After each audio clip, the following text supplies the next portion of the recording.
All right, everyone. Sorry, and we are finally back. It's been a long time coming, but I definitely want to say welcome to the Last City Radio, episode number 29, and the return of the All Things Gaming Roundtable. This is going to be fantastic. And guys, I know you guys have been waiting for this for a long time.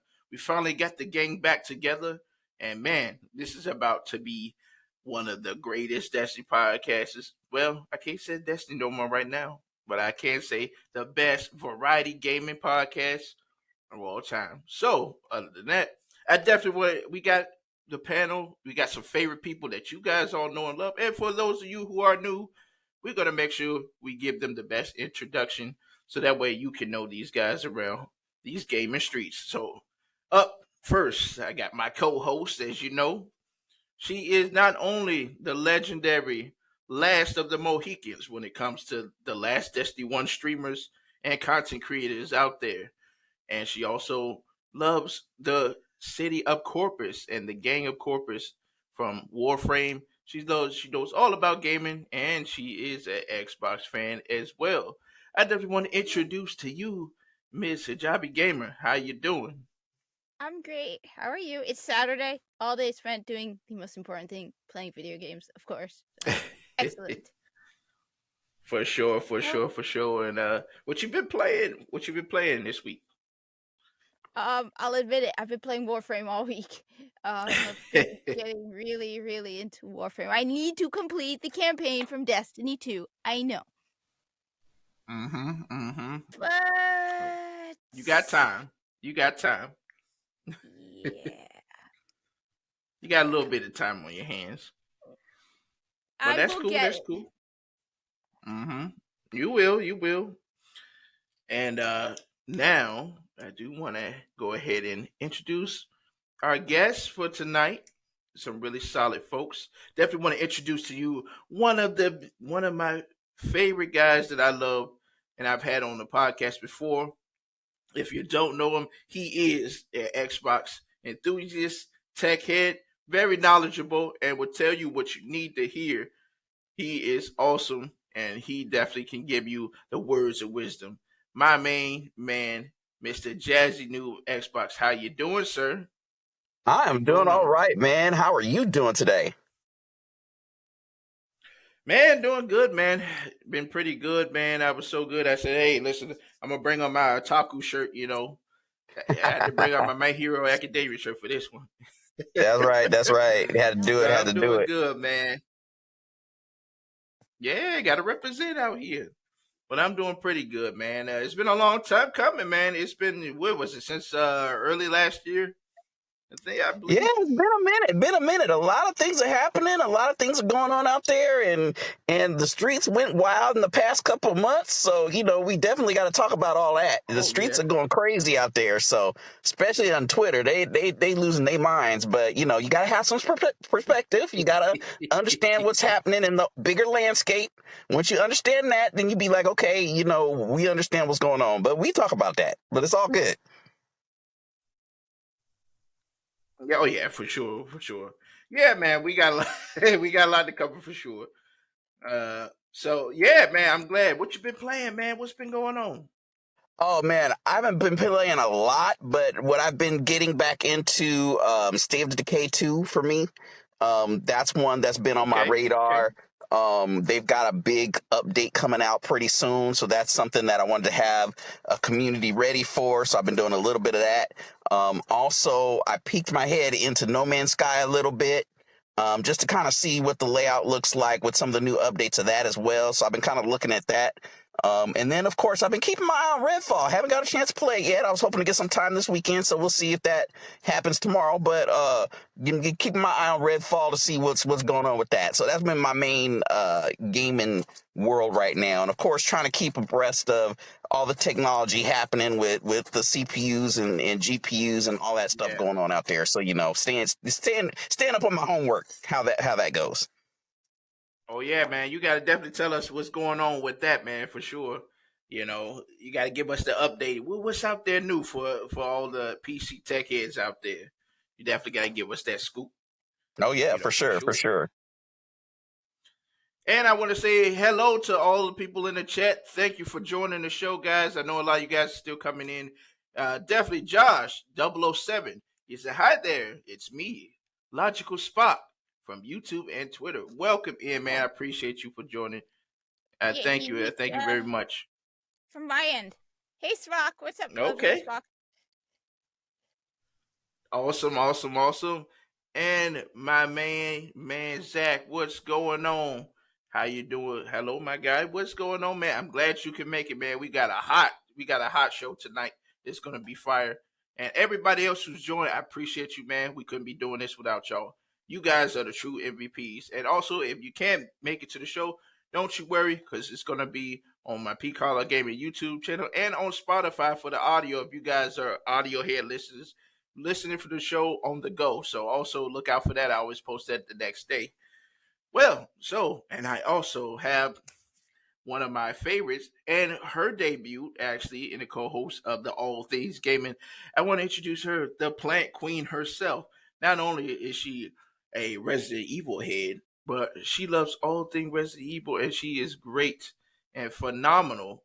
Such a great note taker, wonderful person, and she knows her gaming history in the back of her head. I just want to introduce you, Mr. Kimber, please. How you doing, Mrs. Kimber, Hello. please? How you doing? Hi, everybody. So happy to be here. Absolutely, it's great to hear from you. It's been. When was the last time we did it? I think it was. I can't remember. It was last year, right? I think it was last year.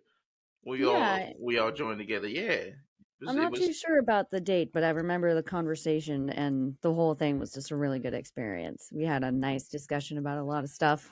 Mm-hmm. Yeah, it was pretty good. We had a lot to talk about then. So I'm glad to hear from you. What you been playing? What's been going on with you? Well, I just finally finished Resident Evil 4 remake. Fantastic. Chef's kiss of a game. That is going to set the bar for so many remakes this year. Like, if Mm, there's a remake, they're going to probably reference Resident Evil 4 and look at that and be like, how can we also make a remake that good? It was great. I've been facts. keeping an eye on Redfall also. I've been watching one of my friends play it. I don't have Game Pass right now, but I'm definitely going to pick it up because Redfall looks good. I have some opinions about it, and we'll talk about that more in depth when we hit that topic point. But aside from that, I've just been, taking care of my plants, doing the parenting thing, and keeping an eye Hey. on the gaming sphere. There's a lot happening this year. Yeah, a lot has happened in such Yeah. a little time, and it's just crazy out here. It really has been crazy. But yeah, so as you know, your host, your beloved P Collar Gaming, I'm here, and I do my thing. I always going to tell you what you need to hear. Always going to be the enthusiast, whether it's Destiny, you already know, or I'm always keeping my ear out for what's going on gaming wise overall. So I'm here. I've been getting into some Rainbow Six Extraction, man. I've been really getting into it, man. It when I tell you that game is really fun, but it's really tough at the same time. Like it will have you on the edge of your seat. It's like Huh. Nice. it's no How Yeah, joke. I've seen some gameplay of that. I That got game it. I is got it on really sale. interesting. It is. Huh. The It's feel about is great. aliens, right? And shooting. It's kind of Connecting. so basically like. Well, I mean, so what it's like is basically like Hmm? it's like an infection happened, right? Some type of virus happened. Kind of like Okay. plays into that Resident Evil type thing, right? Ah. The virus affected the city and things like that, and we're trying to find cures and everything like that. And if you played like Rainbow Six Siege, a lot of the operators that you know and love are there, Okay. and they have to try to deal with the infestation and finding ways to eliminate what's going on. So some of your operators are trapped, and you have to free them because they're Okay. trapped by the fungus and all of the things that's going on. So you get a lot of these creatures that come out, and you're literally fighting with them. You're shooting, trying to kill them while you're trying to extract, different operators and get them out of there. Um, Okay. and sometimes you have to take samples. Sometimes uh, you have to literally escort. one of the monsters to you, so you had to let them chase you until you get to the pad, and then you smoke them out so you can take them. It's a lot. So especially when you're doing that, like you have these nests everywhere while you're going, so you got to kind of be very careful because they come out of those nests and they will attack you. They're very quick, So you want to try to kill them as fast as possible while you're traversing through the zone. And keep in mind, if you fall down, if you die, like or all your health is gone, you're going to turn to this pile of yellow foam, and you're basically captured. So the other player on your team, he can pick you up and take you to the extraction zone, but you got to be careful because they're coming for you. If you don't make it out, you're going MIA, and you lose that character until you go and pretty much extract him back from again. So it's fun. It's a lot of fun, man. I was just gonna say that was one of the key points that I thought was real interesting about that game was that you die, you capture, you can get another character and go get that character back. But again, do you want to risk that character going after the other one that's gotten captured and stuff? So it's a real interesting dynamic for that. It takes that whole Rainbow Six theme and kind of flips it a little bit to where instead of you going player against player and stuff like that, you're actually going against these aliens that you're trying to, or this fungus spores, and trying to extract samples and stuff. So it's a much different dynamic, which makes it kind of interesting. Yeah, man. So it's a multiplayer online thing. It's not because I got it on sale for like $15. Yeah, you could play solo. Mm-hmm.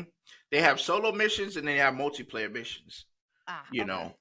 So it's pretty good, and they even have a wave-based in-game activity, but you have to level up to get to that.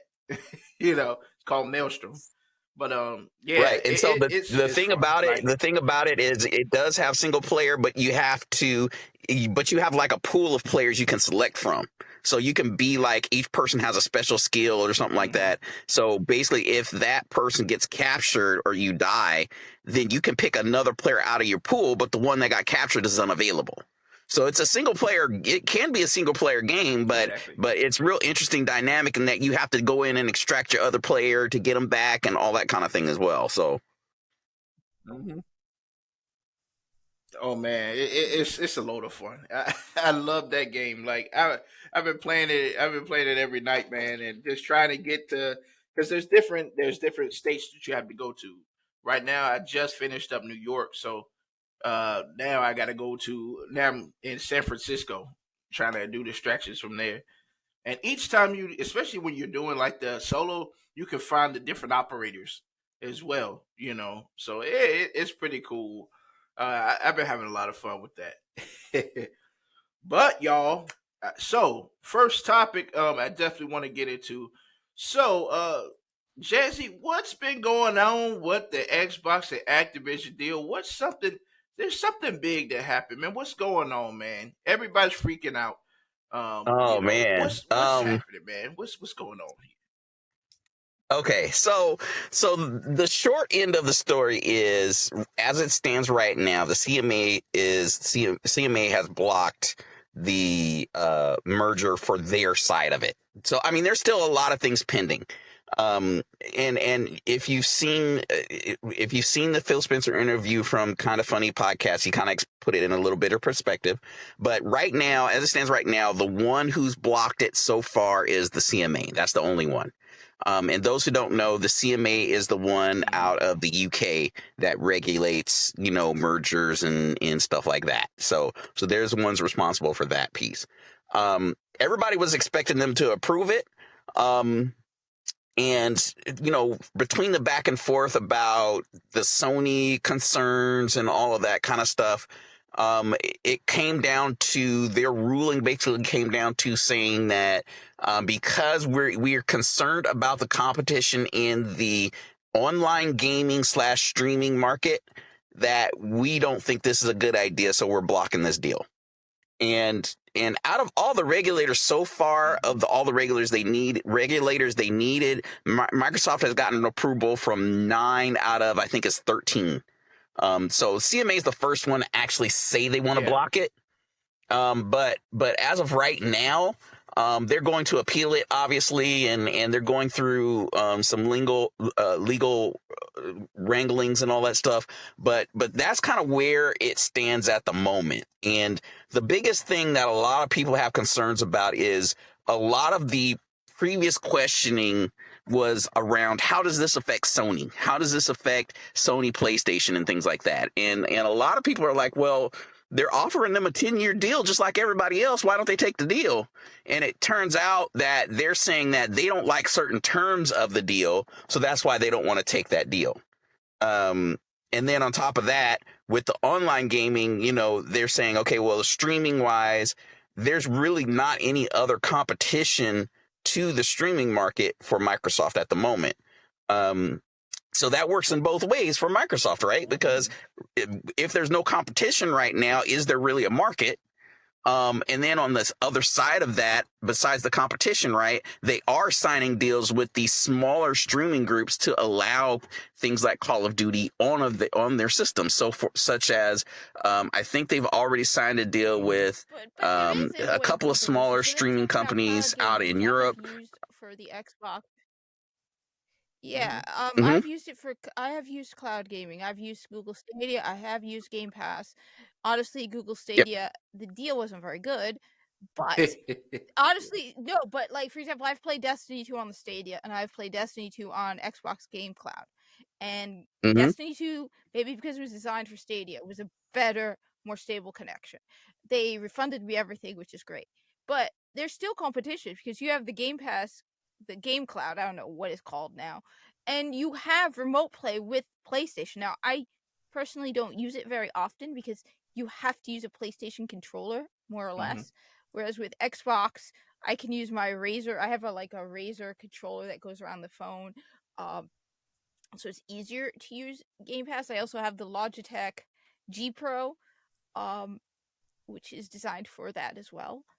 But if Sony started this first, the whole cloud gaming in a way. They started remote play with the PSP. It wasn't very good with the PSP, but they did it with the PS Vita.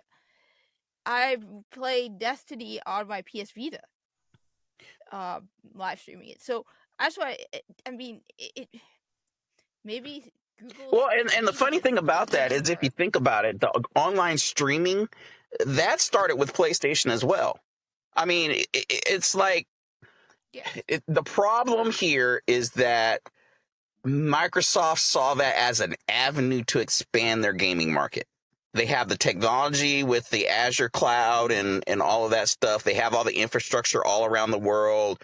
So all of that stuff was already in place, and they put the Xbox blades in there in order to support gaming all around the world. PlayStation had I forgot the name of the company they purchased, but before PS Plus became a real thing, they had purchased a company that had the online gaming, and that's how a lot of some of their backward compatibility games were working at the time. But they never expanded it too far. People were complaining about the service quality and all those kinds of things. And I remember that big argument about cloud gaming at the time. They were like, "Oh, this is just no good. It's not working." And for somehow, and I think partly because of Microsoft purchased Mixer, they used that streaming technology Mixer had in order to do the high speed streaming down to your phones and things like that. So that kind of all ties into how the xCloud came to be a good option and actually do as well as it has. And so when they say that they're concerned about the cloud gaming market, I understand, because Google Stadia just went away not too long ago. And so the cloud gaming market is a very early market, and they're concerned about getting other competition locked out. But at the same time, Microsoft is making these 10-year deals with these cloud gaming services too. So is it really an impediment? And that's the question. The thing is, if Sony were to focus on it, because Sony did it and started it first, as I said, there's a lot of inconveniences to Sony. If they were to try and make it more convenient, like I said, you have to use a PlayStation controller, which sucks. It's hard to find a good clip for your phone to clip to a PlayStation controller. at least I tried a couple years ago. I could not find as good a clip as the Xbox. Mm-hmm. But I don't think. Look, I don't think cloud gaming should be a reason. Sony had it first. Sony can do it. If Sony, in fact, it might even push Sony. But truthfully, at the end of the day, I only use cloud gaming if I'm not home. I'm not going to not buy a console and use cloud gaming instead. Spawnwave, I think, did a poll, and it's like only 3% of people. He's like, if a great game came out on Xbox Game Pass, would you get an Xbox? And like 3% said they would use cloud gaming. At the end of the day, yeah, I've used cloud gaming, but I've used it away. I'd rather be a game on the Switch, and at home I have a PS5 and an Xbox because the government gave me a stimulus check to stimulate the economy. So I did my job and I stimulated the economy. I bought an Xbox Series X and a PS5. Mm-hmm.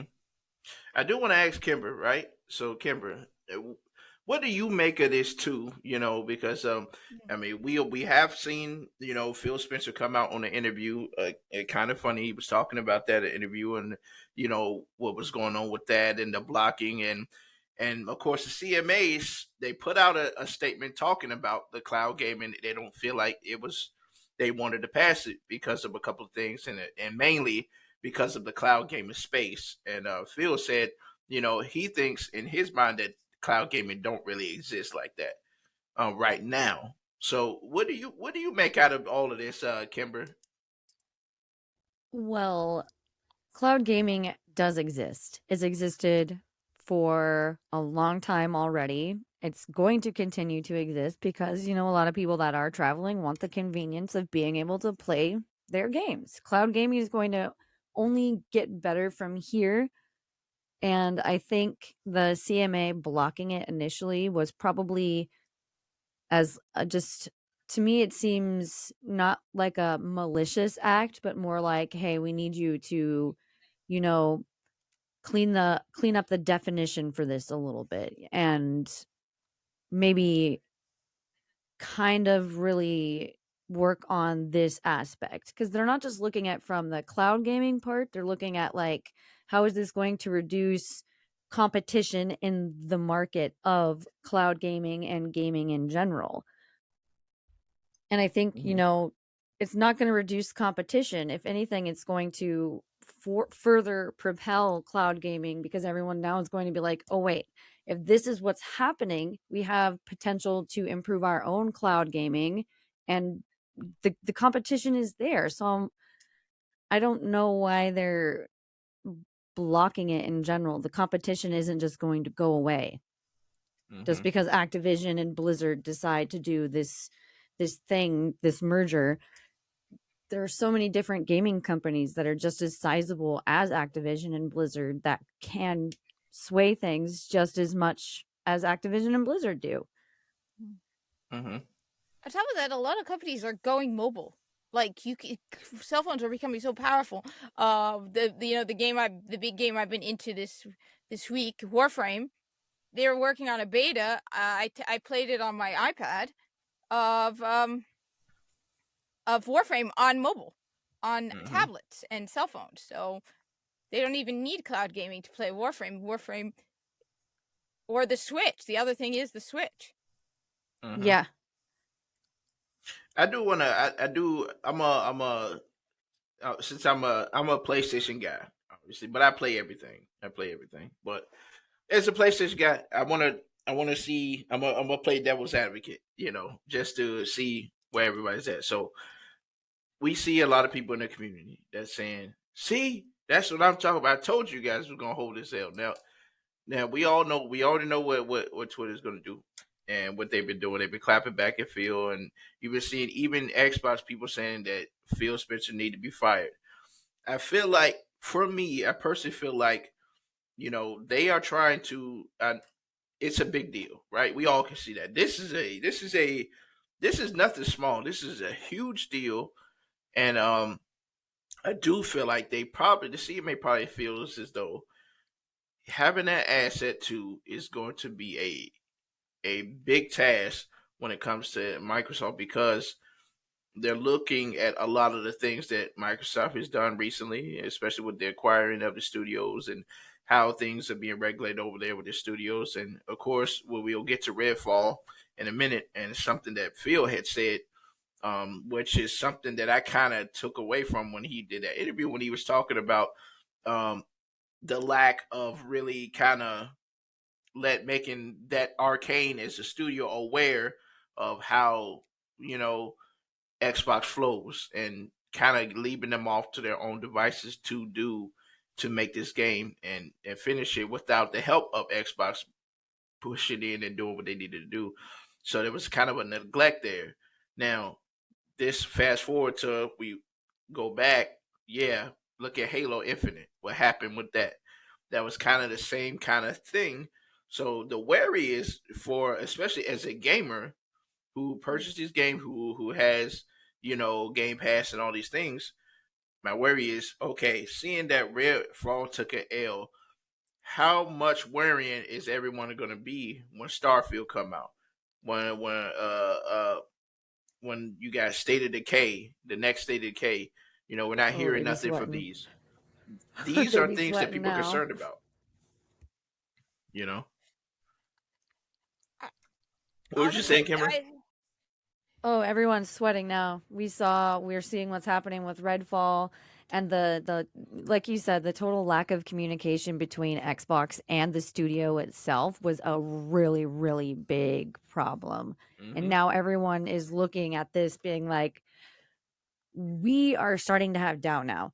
We are starting to think, like, collectively as a community, that it's not going to live up to the expectations because we have not only the lack of communication between Xbox and the studios, we have these studios being not only put under these crunches, but they're also Mm-hmm. giving into pressure from certain aspects of the community who think that they're like entitled to controlling how a game is developed, when it is released, all of that. And that to me is mind-boggling because it stifles the creative process, and we do end up games like Redfall that are lacking in so many ways on release because of not only crunch times, but because of lack of communication. Like, Yep.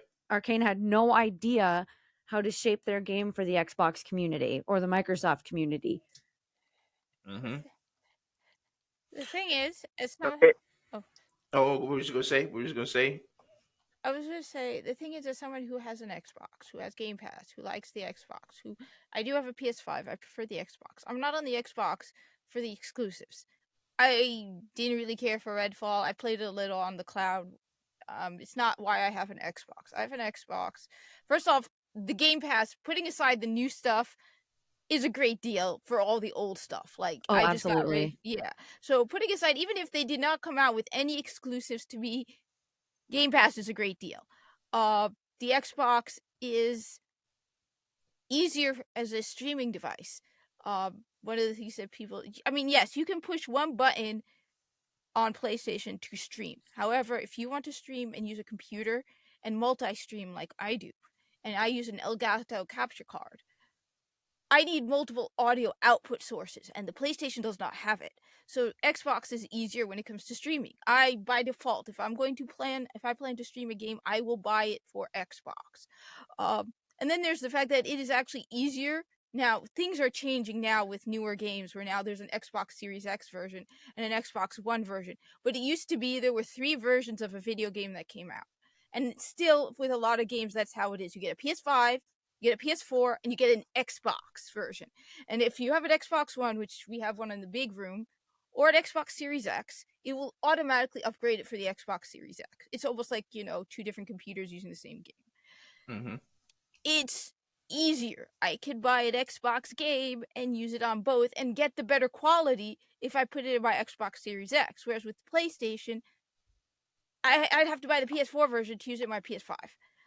So I don't use the Xbox for the exclusives. I use it because to me it's a more convenient console. The fact that I can use my old Razer controller, I can use my old headsets. Everything is Mm-hmm. compatible for me with the Xbox. Is why I use it. Yeah, Redfall could suck. Hell, Starfield, I haven't been paying attention to it much. games come out broken on everything. Yep. What's it? The Star Wars game that I have for PS5 actually. Mm-hmm. They're saying Oh it's yeah, broken. I heard some stuff about that too. Yeah.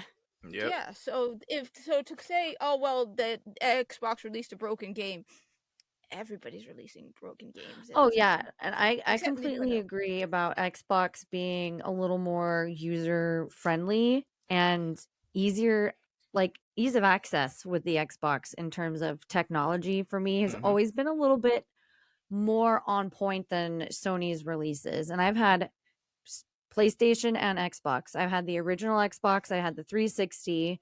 I had both versions of the 360, the regular white one and then the 360 Elite. And I've had Oh, that's the one I have. PlayStations. It's the UI, just the when you turn the system on for Xbox, it is so much more user friendly for me personally than Mm-hmm. Sony's were, because it felt like even with the original PlayStation, it felt like Sony was trying to be a little eye catchy by being a little edgier with their UI. Even with the PlayStation 2, when you would go into the interface menu, so much of it was buried under this menu and then this menu and then this menu. It's, Yep, absolutely. I mean, let Yeah, me that put was it a little another bit way. too I much. can't live stream PS3. Oh, I'm sorry. I can't live stream PS3. I can live stream Xbox 360. I can't live stream PS3. I need a yeah, special like splitter to live stream PS3.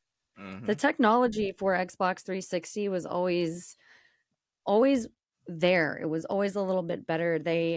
I remember with my 360, they had this little adapter you could plug into the back for wireless, or you can unplug it and then have wired connection if you wanted to. I thought that was so fantastic. That was a really cool little trick that they had for the 360. Mm-hmm. Mm. Like for me, like I said, I'm a PlayStation guy. That's my home base, and just seeing, yeah, especially when it comes to the PS3. Although it was a nice powerhouse system at its time for Mhm. sure. Yeah, it was a lot of menus over menus over menus overlaps. So yeah, for sure, and Yeah. it was The ease of crazy. access it wasn't there, but they've Right? honed it from what I've Yeah. seen. They've gotten Oh better yeah. over the years as they've released more consoles. It's become more simplified and Mm-hmm. easier to use for basically every kind of gamer from every stage of life, like whether you're a gamer that's been gaming since you were in diapers or you're an older person just getting into gaming for the first time. They've really optimized the functionality of a lot of these systems to the point where so much of it is just plug in and plug and play, and you're ready to Mm-hmm. go.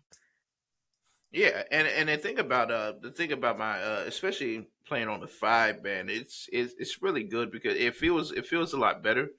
As far as like the functionality, it's pretty easy to manage.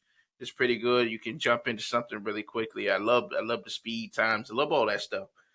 My thing is this, especially now, especially with the PlayStation Plus deal that they're doing now.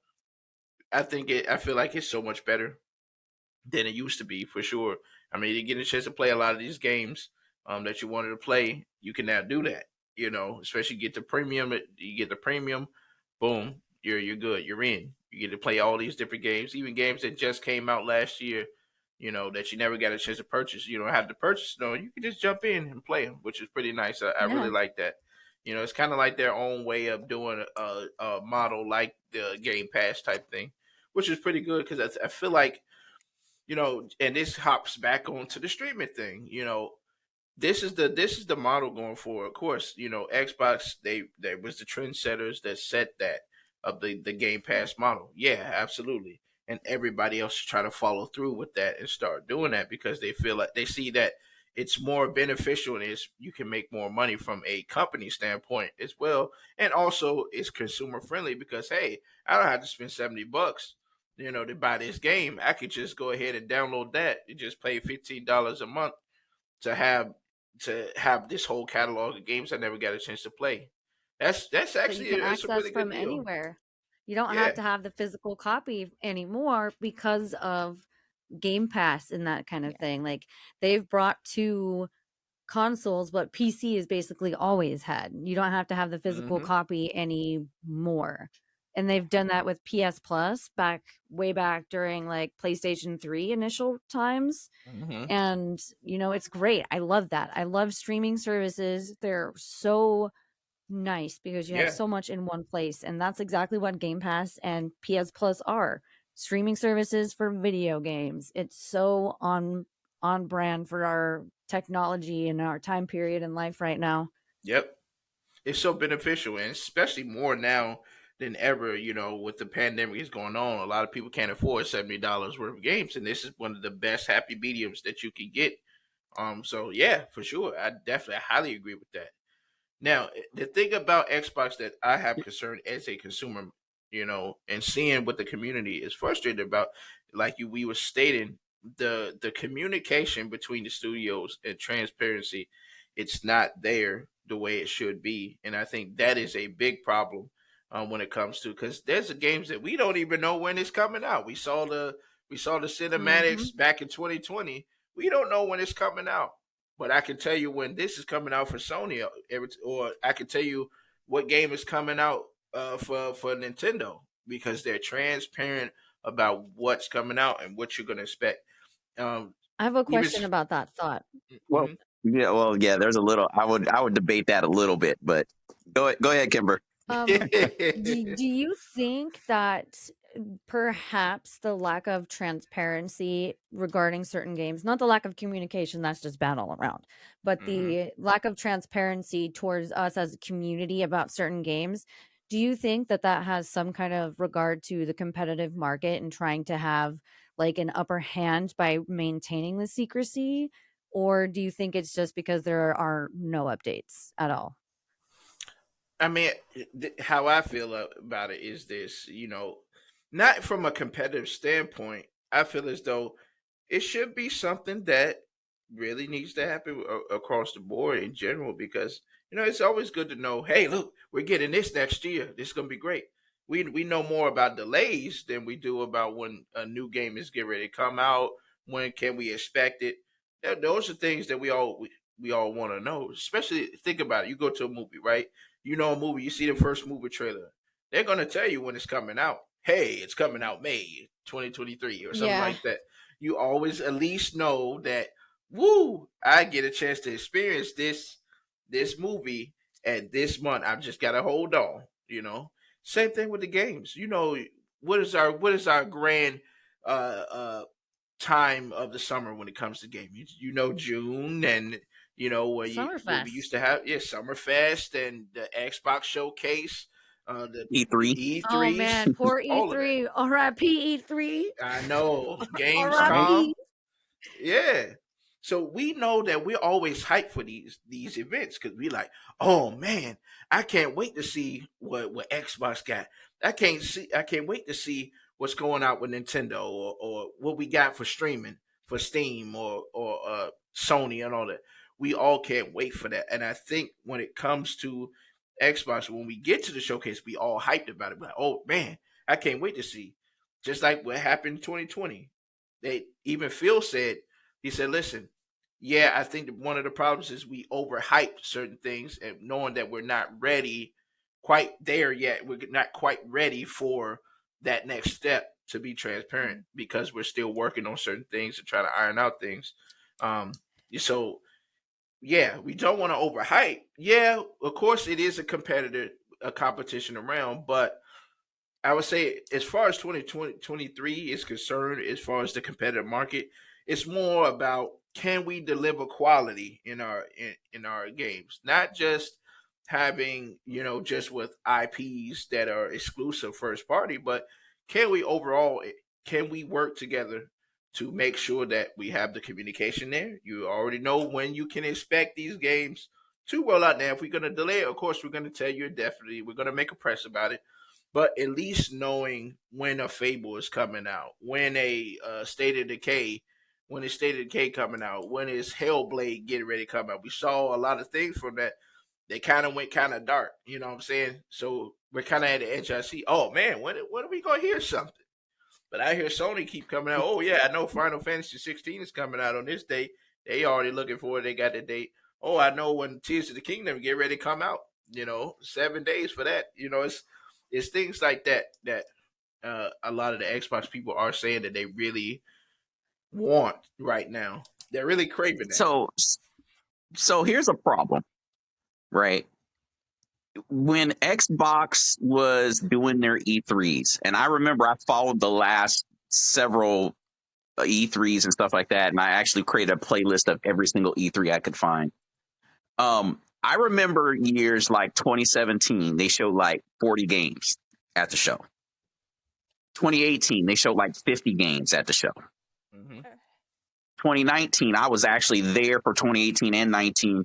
They showed like 60 games at the show. So they showed all these different games, but it was always within this 12 to 18 month time window. So within this 12 to 18 months, we expect these games to come out, and usually most of them hit pretty much on their time. What's changed now is that everybody's been asking and begging for, we want to see stuff way off in the future. We want to see what you guys are thinking about coming up, right? So the last couple of shows, they gave us teasers of like, hey, we're working on Fable. Hey, we're working on State of Decay 3.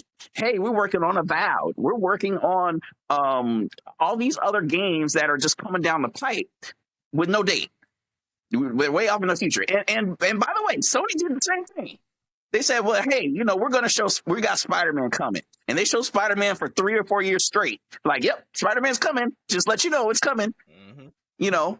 So they're kind of in a catch-22 in that the date they do announce, the delays that happen since the pandemic has gone on has been a problem. And until they get over that hump, it's going to be an issue, right? And it's an issue industry-wide, not just with Xbox.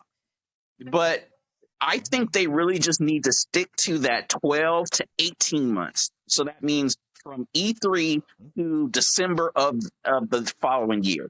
Focus on that and just say a teaser, 1 or 2 teasers, and that's it. Say, hey, we're working on this for 25, just so you know, and stick with that. And that's, I think, when they were hitting on their communication, that's what they did. And I think that right now, everybody is confused because they start showing us some future stuff. Then they come back and say, no, we're only going to show you 12 months. Then they go back and say, no, we're going to show you some more future stuff. And they go back and forth and back and forth and back and forth. So nobody knows what to expect. And I think that's the biggest issue that they're having right now in terms of the communication. What they're putting out there, a lot of it looks great. Like Redfall, everybody was loving Redfall, but the problem with Redfall was that people didn't understand what Redfall was. Arcane was working on Redfall for the longest time, and they didn't really put out any real gameplay on it. They just gave these little trailer teasers, and I was like, okay, that looks cool. Let's see what the actual gameplay looks like. And for me, it was like everybody was expecting Left 4 Dead or Back 4 Blood and expecting a game like that. And that's not what Arcane does, right? Arcane does like, what was it? Like Dishonored, and they do games like that. So you were expecting more of a dynamic like that, but with multiplayer aspects. Mm-hmm. And that's what Redfall is. And that's the problem, that a lot of people didn't understand that. Now, I also put this on the journalists, too, because they could have been asking those questions because they got a preview of it. They played the game. Everybody said it looked good. I don't remember anybody saying it looked bad from those previews. So what happened there? Mm-hmm. They're the ones that getting back to the community about, hey, we played the game. It looked great. It was only 30 frames a second, though, so we're concerned. Nobody said that. So I think a lot of it comes back to the industry is not topping to what they did not ask. And that's where the problem is. And I think as far as Phil falling on the sword, all honor to Phil for that one, because he didn't have to. Because there was nothing, based on all the gameplay that I've seen, and again, I haven't played it myself, so I don't know. Maybe there's some glitches in certain, like the PC world or something like that. Mm-hmm. But in general, of people that I've seen playing it, it looks like a real cool game. Mm-hmm. And I definitely think that it was, maybe it's not $70 worth of a game. I'll give you that, depending on your play style. But again, it goes back to what were your expectations going into it. And I think that's the biggest thing that they need to address with that. Mm-hmm. Yeah, I mean, yeah, it's and that's the thing. It's one of the things, and one of the good things that I liked that Phil did was coming. It just like he did the last time when it came to what was it? When you remember when people were upset, Jazzy, about the Xbox Series X wasn't going to launch with Halo Infinite, and people was hot about that. You remember he had got on the show again just to kind of cool down some of the fires with that, and that's the thing, man. Especially, yeah, what COVID, everything like that has happened with COVID, and a lot of production things have slowed up a ton since before the pandemic, and a lot of things has happened over the time. It has had an effect on the industry as a whole, especially when it comes to trying to get certain things out day on day. I mean, we saw it with Cyberpunk. Look what happened with Cyberpunk. That was Oh a hot yeah. mess, even though it was a I was great gonna game. say though, I mean, if we're talking about like transparency and saying a game is gonna be released at a certain time, like I'm gonna be 100% about it. CD Projekt Red dropped the ball with Cyberpunk. They announced it in what, like 2012, and we didn't get any gameplay until the Yep. following year, and then we didn't get the game until when? That's the point that Yeah, I'm trying yeah. to make, is like they had all these promises and they were hyping it up so much. I think now so many game studios are afraid to make the same mistake that CD Projekt Red did, because Hmm. not only did And CD I saw that game at E3 2019 when they were talking about all the stuff you could do and how great it was going to be. I remember, yeah. Yeah, Hmm. it's and I think a lot of them are afraid to do that same thing. And like they don't want to promise too much because then they're going to get absolutely raked over the coals if anything happens, like with Cyberpunk. Hmm. We were given a very underfinished product with Cyberpunk's release, and I'm afraid I think a lot of gaming companies are afraid to make that same mistake. And I can understand that, but it's also you have to take the initiative and you have to pay your creatives what they deserve and allow them enough time to create a product without creating crunch, because the crunch and community demand together are what's going to cause a severely lacking product that has no quality to it. Hmm. Sometimes you got to take a bold action in order to get a bold result. Yeah, sometimes you gotta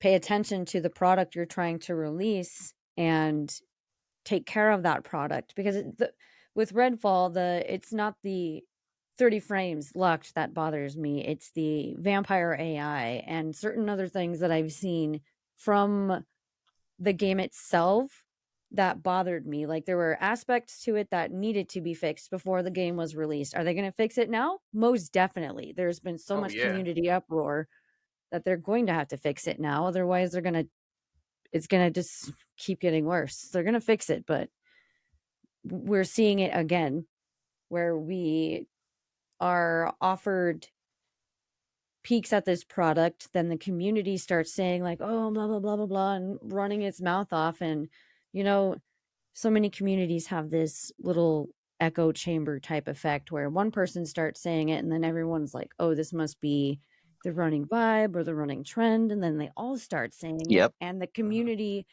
influences the gaming studio by the publisher being like, you have to do this faster. We're getting too much heat on social media. And it's like, if you take Twitter seriously, get off of Twitter. I mean, it's No, not no. Hmm.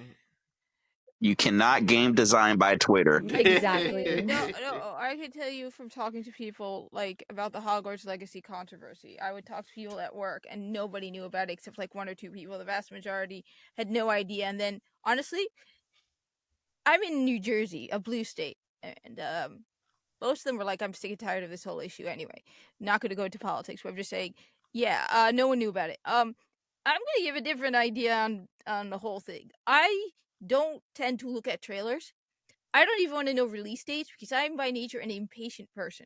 So, like, no, well, like, everyone's like, have you seen the latest trailer from Lightfall at one point? I'm like, no, because trailers, you know what? You see a trailer, you're gonna get hyped up. This has happened so many times, especially with Destiny 2, where you look at the trailer like, Hmm. oh my god, that looks so exciting, and then you get the thing. It's like, yeah, they cut out all the best parts and put it into a trailer. So I don't even watch trailers.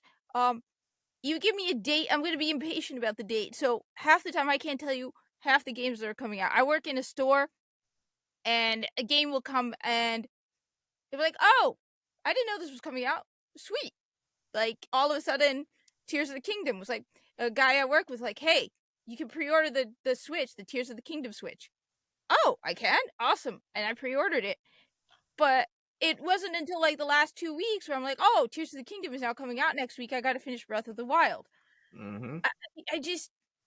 The only time I ever got really hyped up recently for a trailer was the new War from Warframe, where it's like, oh my god, you get to play as a Corpus and a Grineer, who are the enemies in the game. You've been killing them the whole time, and now you get to see it from their perspective.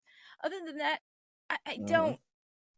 Trailers are an excuse for the studio to overhype and lie, and then the people get overhyped about it, and then when it doesn't meet their expectations, they get mad. So I don't really watch trailers. It's all about them pre-order sales. Got to make that money before the game even drops.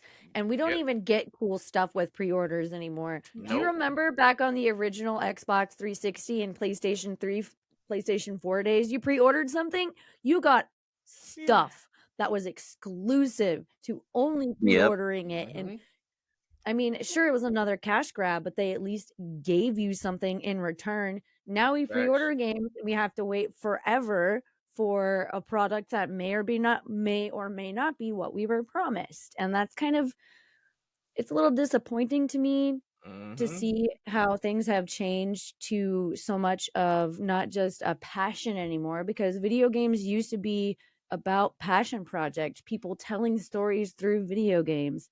And now we have essentially carbon copies of each other trying to do the same thing because this game made a lot of money, and it's not about creativity for a lot of things anymore. It's about how much money can we make, how quickly can we make it by hyping this up before the product's even out. Well, the thing with pre-orders. That's why I love Game Pass. No, yeah, for sure. No, but the thing with pre-orders, okay, there's first off, Nintendo. I will generally pre-order Nintendo because Nintendo, Zelda, you know that game's not going to be broken. You know, any Mario. Oh no, there are some game companies that are really good about it still, but Nintendo, I will pre-order. On top of that, it depends on where you're doing your pre-order. So sometimes I will pre-order a game, but I have a week to pick it up. So that means I can at any point after the game, after the game releases, you have a week to pick it up. If I see any reviews, because physical games are getting harder and harder to get. So sometimes if it's a game that I see we don't have a lot of copies of it in the store, I will pre-order it because games usually come to the store like 2 weeks early or a week and a half early. So I see how many copies we have. I'll put a pre-order in, and then I will listen to ACG. I will not listen to anyone else because don't get me started on Skill Up, who thinks this is the best season of Destiny 2 ever, and these last 2, no. ACG, I will listen to ACG, and if I hear issues with the game, I can easily cancel it. So, that's the thing. You can cancel a pre-order. It depends on where you're getting it from. Amazon, on the other hand, you can't. Like I said, you have a week after it's released to pick it up in store. So it's already out, so then people are talking about it. But Nintendo, like I said, I have Tears of the Kingdom on pre-order. I'm looking forward to that one, definitely. It's gonna be pretty good. Yeah. But yeah, and like I said, you always hear these things. Even I've heard, you always hear, "Oh man, the Phill out here ducking," from all from from all the times with Redfall, and it's just like, no, he's not ducking. He knows. He even stated that, it's no excuse for, what happened. People was up and happy, but they're trying to fix the problem. So that way, it's pretty much going to go on his redemption arc. To fix the game, to make sure everything's good. But he did say he did learn from that. He wants to start having more communication with his studios. Phil Spencer? Yeah. Yep. He came out on that interview. Well, and man the does important one thing too. I mean, he's the CEO, right? Of Xbox or Microsoft. Okay, first of all, he's not even in charge of that personal studio. Okay, there is a manager that works within the company that manages what that studio gets. And that was the problem there. It was not Phil Spencer's fault because we can't blame him for one game. You have to remember exactly all the cool stuff he's done for Xbox specifically. Mm-hmm. I mean, the poor guy. The other thing too that I want to point out as well is that he's had a very much trusting attitude with all of his studios, right? One of the reasons why a lot of those studios and publishers agreed to sign on was the fact that he was not going to be heavy-handed about what they do. He was going to allow them the freedom to create and do innovative things that they haven't done before. So that's where you get things like, for example, grounding. You get things like Bleeding Edge. You get things like Redfall that the team had been working on and wanted to finish. You get a lot of things that you don't get otherwise. Mm-hmm. Yeah, I mean that's true.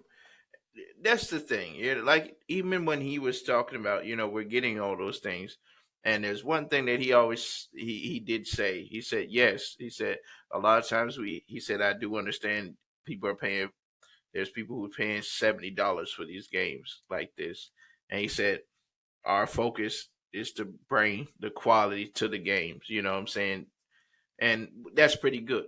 I'm glad that he did say that, to let people know, listen, yeah, we did drop the ball. We're working hard. Um, but at the same time, we're going to make things right. We're gonna make things better. And they got a lot of things coming. Like I said, of course, the community right now they're nervous because they're like, oh snap! If this took a L, I wonder what your Starfield is going to be, because that's supposed to be a super big AAA title for Xbox for sure, to come out, and people are really banking on this, that it's going to be good.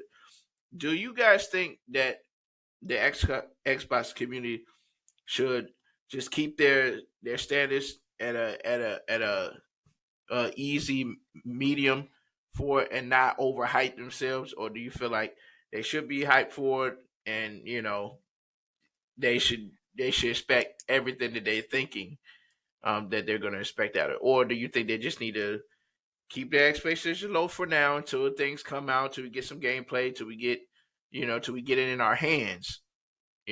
What are you guys thinking about that?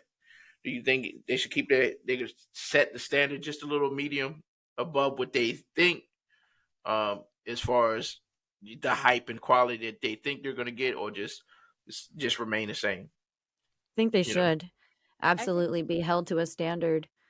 I mean, that having that standard there does, help propel and create, the desire for this to be good. If there are no standards, then, they can just throw anything at us and hope it sticks. But I think it's important to have the standards. Not too much of a demand, but I definitely think as a company that's been around and really well established and has had a lot of successful releases, I think they can certainly afford to be held to a standard. And that's why I wanted to say this earlier about having a release date. I think that also applies a certain amount of healthy pressure that can be good for the creatives working on a game. If there is no release date, then they can just, kind of dilly-dally and take their time, and and that's not good either. Taking too much time is not good. But let me ask you this. If anybody knows about it, Star Citizen. No, but let me ask. That's one that does not have a release date. They just keep going. No, well, let me just say this though. We, as people who aren't developers, don't you think they overhype the expectations as well?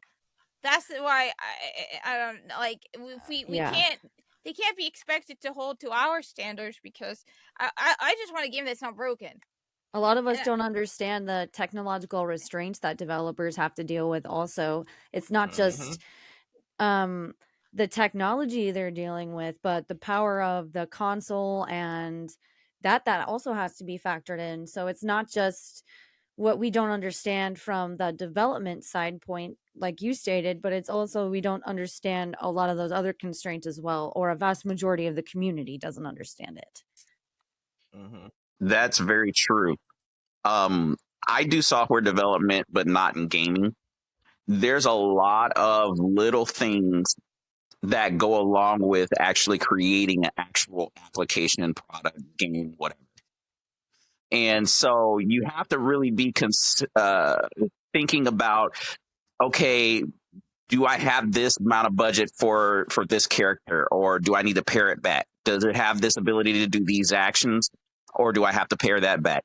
And so there's a lot of things that you have to think about in the overall design, the graphical textures, all of that stuff that you have to consider when you're actually developing a game. So, for example, recently there's been some testing by a group, a YouTube group, Hardware Unboxed, where they compared 8 GB video cards with larger size video cards, and they noticed that there was a big frame performance difference just because of the VRAM.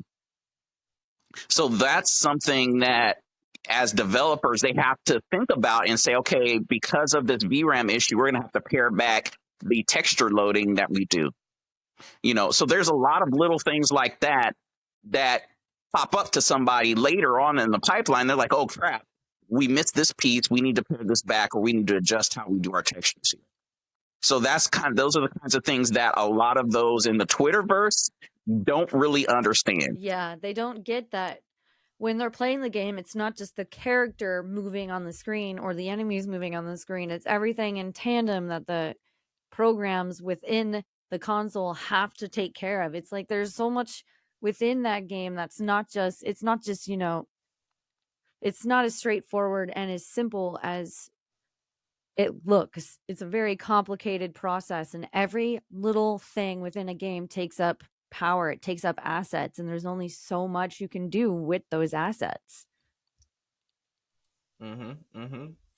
Yeah. And what about those guys that said, well, Xbox got all this money, they should be on top of their game? You get all those guys who say that. Yeah. Well, that's why they're buying the studios. Right. Yeah, and it's one of those hard topics where it's like, from this is because we got to look at it from this perspective too, especially putting ourselves in Phil Spencer's shoes. He's got a lot going on right now. The CMA just blocked his things. The Redfall didn't do as good as they hoped at launch. He's pretty frustrated right now. we probably imagine, that he's really stated that, especially on the interview, how frustrated he is right now and disappointed. Well, not only that, but then also the game delays are still piling up. Those are things that he really thought probably were cleaned up by now. And Halo is still not performing where they would want it to be, I'm sure. Exactly. So that's another thing as well. You know what? Not only that, it's nearly impossible to get an Xbox Series X. All right, look, I say I work in a store. I can't say where because but no. But you know what? You can get a PS5 piece of cake. You can't get an Xbox. Then you cannot get an Xbox Series X. So ain't that funny? How it reversed. It used to be the other way around. During the holidays, everyone was buying Xboxes because those were easy. Now it's ridiculous. The God of War one, there's so many PS5. So. Well, the Series S, speaking at a hardware level, the Series S, you can get 2 Series S's roughly for the same Series X. So by order amounts, if they're trying to get volume out the door, they would probably order more Series S's than they would X's, just because of the chip die size is about half, roughly, a little bit more than that, but about half of what the Series X is. No, so everybody who has the 4K TVs, well, yeah, because you have a certain chip, or when they put in the chip orders, they go into places like TSMC and order a certain amount. I can't understand half of. Is it just me, or am I the only one who's having trouble understanding? It's my microphone. I'm sorry. I'm having a hard time too. Okay, I'm gonna have to try to switch my mic again. Yeah, try to switch it. I'm just saying, I know that the PS5 we have over 100 units. The Xbox we have maybe 20 now, and we haven't had it for a while. The Series S we now have like 20 units, which we didn't have any at all, and we have like 5 of the Series X, which we didn't have any at all. But Mm-hmm. the PS5 is just ridiculous. Yeah, they really because I remember when Sony had put out the statement about we got a lot more uh PlayStations now to start shipping now. We're pretty good with production right now. They've been people been getting their hands on the PS5 a lot now, which is pretty good. They're more in stores now, and you have a lot of access to them than we did the past 2 years. So that's pretty good. But the Series X, I guess there's something going on with production. I'm assuming.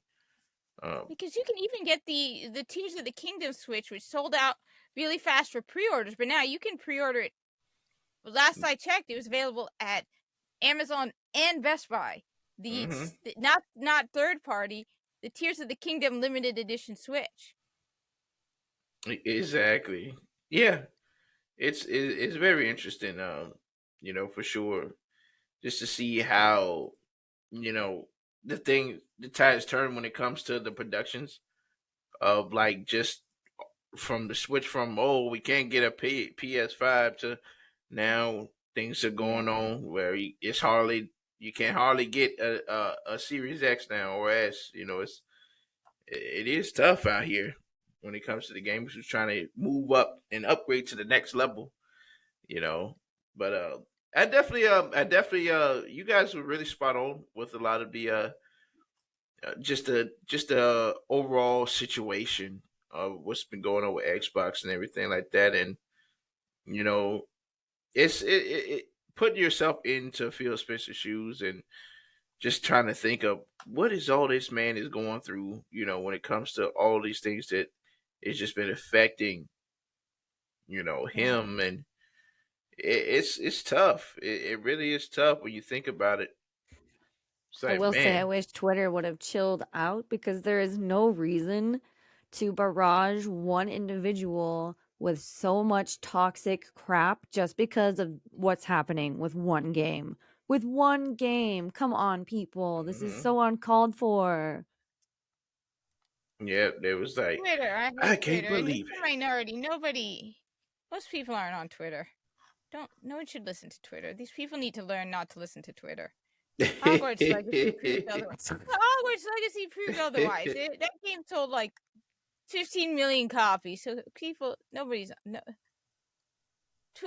Yeah. Honestly, even Destiny. When I talk about Destiny 2, the handful of people that argue with me about Destiny 2 on Twitter are not the majority. The people who actually play it are like that stupid teacup scene. They're like, yeah, that was stupid. Whereas on Twitter, yeah, Wait, they're like, oh what's my that god. saying? What is that saying? It's something like those that like have nothing good to say scream the loudest or something like that. Like Yeah, those something that like that. have really toxic things to say are always the most vocal ones because the ones that have good things to say are out there enjoying life. They're not spreading hate on the internet or on Twitter for no good reason, you know? It's like they're out there playing the games. They're out there experiencing the stuff that people on Twitter or other social media are like dragging through the dirt and talking badly about. Hmm. What do they always say? If you don't like something, just don't support it. That's all. Yeah, you don't have to be so you don't. weird You and don't have to. hateful about it. Like, come You ain't got on. to support it. Just don't support it. You know what I'm saying? Walk with On your the feet. other hand, I would like for them to get better. I think the T. So that's why I don't Yeah, know. I can But see, no, sharing opinions is how we grow as people, and being open Hmm. to the opinions of others and the experiences of others is how we I don't know. develop compassion and empathy for others in different situations. But, you also have to remember to take care of yourself, and you can only go so far as sharing knowledge. And if that person wants to accept it, that's totally on them. That's up to them at Hmm. that point. Right.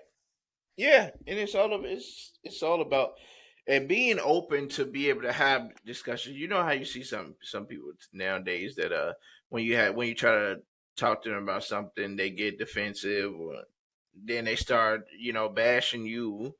Whether Yeah, Then just having a conversation about certain things. I don't have to hate you if I agree with something that you don't agree with. You know what I'm saying? exactly. It's We just a can part have of a life. discussion. There can be, a mature discussion about differing opinions or values and stuff without getting hateful and calling each other names and, acting like that. Hmm. Except the teacup scene. That sucked. There is no way I'm talking to anybody who says that the teacup scene did not suck. That was just Yeah, I mean, I feel it. I feel it.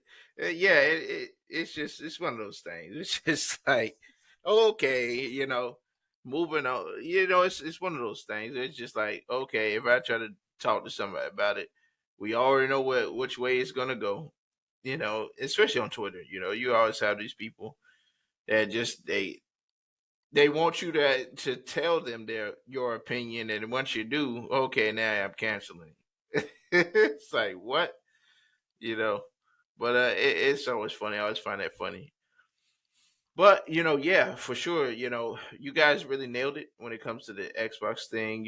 Like I said, a lot is going on, and of course, the showcase will be in June. So that's when we'll be able to see what they got in store. What are some things, and he did mention in that interview that there are some of the things that he even said, like your state of decays and things like that.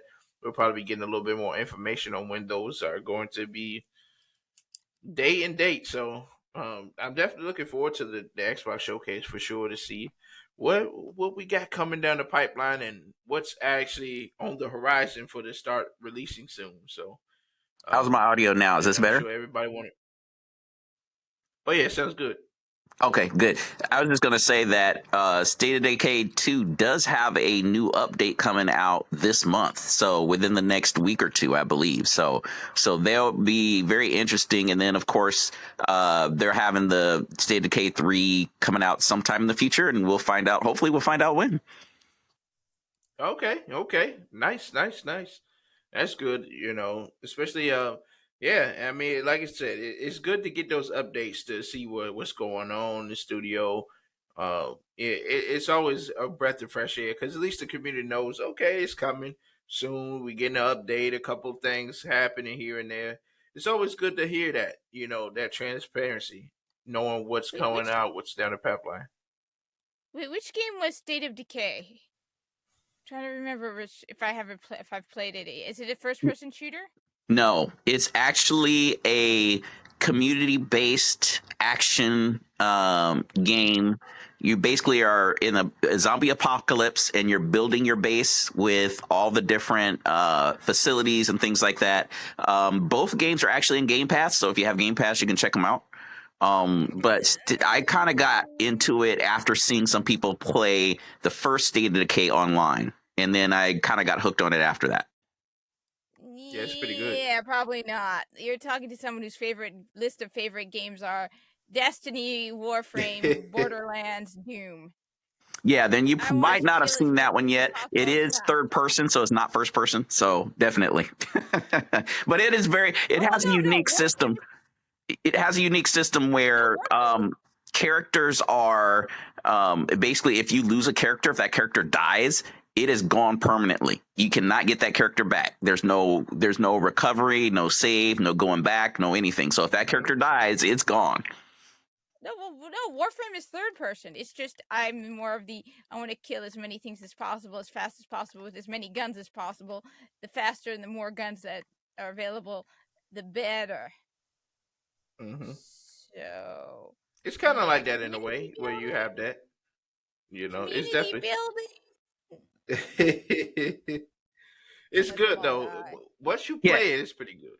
yeah, if It's you're pretty good. into like managing, if you like doing more than just shooting guns and running over zombies, if you like community management, surviving the zombie apocalypse, all that kind of thing, it's actually a pretty decent game.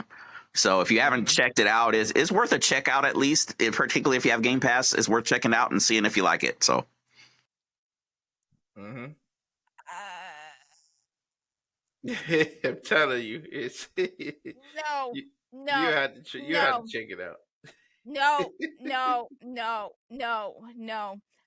My dojo in Warframe is literally empty with just the lab. They can't even get me to spend 5 Yeah, minutes this time on the Warframe might be phone. taking up too much of your time. No, That's busy enough as it it's is. not that. It's not that. I'm okay. My dojo is empty because I'm too busy killing stuff and playing the actual game. It's the same thing with Destiny. My guardian wears default has been wearing the same armor for the last 3 years What you working on? with the exact same look. Even if I were to switch up my armor, I would use the exact same ornaments because I don't care. Like I said, my friend Bugsy Kids is trying to get me to get into Fashion Frame, and I mean my ship on Warframe is just I dumped a whole bunch of stuff. So community management. Why the hell am I gonna community manage when I can shoot as many things as possible? She's No, pick them up and shoot them. this isn't meant to be like I know other people. Each person like Shadow, like a friend of mine, Shadow likes RTS games. So I know each person has their own type of game that they like to play. So this is I don't want to like come across as being mean. It's just for me, like I said, Destiny, Warframe, Borderlands, Doom, Doom Eternal, Halo, lots of guns, lots of bad guys. What about Fast-paced. First Descendant? Actually, that's on my list of stuff. Yeah, I can't The wait other for that one to is come out. Wayfinder. Wayfinder looks interesting because I know Digital Mhm. Extremes is involved in that one, and Digital Extremes is the developer of Warframe. Did you see that But yeah. game? What is it called? I think it's called. Is it Prototype or something like that? It's a game that From Software is making with the mechs and you're shooting everything. I think Armored it's Core. yeah. That's on my list of stuff to play as well. It definitely looks cool. I mean, I played Anthem. I've played Evil West. I've played It looked like lots an of anyway. Anthem type of game. You know, Yeah. it looks pretty cool.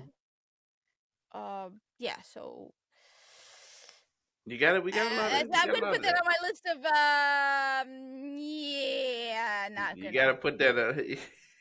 On my list of no. What about Everwilds? I remember. You know, I know we had some things. They did showcase a little bit of that. I wonder when we're gonna get like. You think we're gonna get kind of like a full reveal on that? In June. Hopefully. Maybe.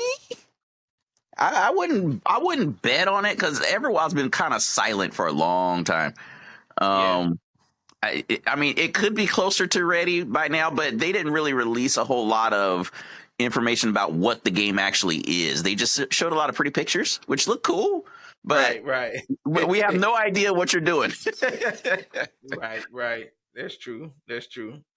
Yeah, I mean, I hope we get that. I think that'll be pretty cool if they give us something. Well, I You wouldn't be know, surprised if we heard more about Perfect Dark. Perfect yeah. Dark would be something where they showed a little bit more information about what you're doing, why you're there, and everybody kind of knows what Joanna Dark is about.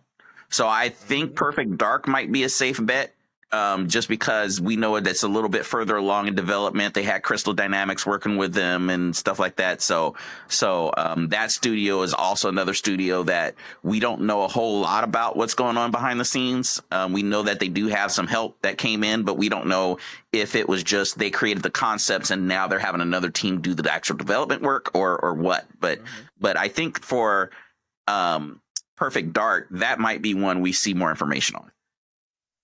Yeah, I can see that. I definitely can see that. Yeah, I mean, I think it's yeah. I can see. I definitely can see it. Them talk about certain things. Probably get it like a trailer or something like that. Showcase. Yeah, we're here. We're coming. It's coming. I definitely can see that for sure. But I think we're preparing for a lot of things that's getting ready to come out. Shortly, we're about to get the showcases coming in. I know the Sony showcase is on this horizon. Xbox, of course, is on this horizon, and of course, the Nintendo Direct. We already know that what you're about to jump into, especially about this whole thing with Tears of the Kingdom. So I definitely want to jump into. Want to ask you, Kat, what is going on with the whole thing with the gigabytes when it comes to our beloved title that's getting ready to come out for Zelda. What's going on? What's going on here? Because I don't honestly I didn't understand what the big deal was. So it's originally it was like going to be 16 and they dropped it down to 14, or it was going to be 18 and they dropped it down to 16. So it's actually going to be smaller.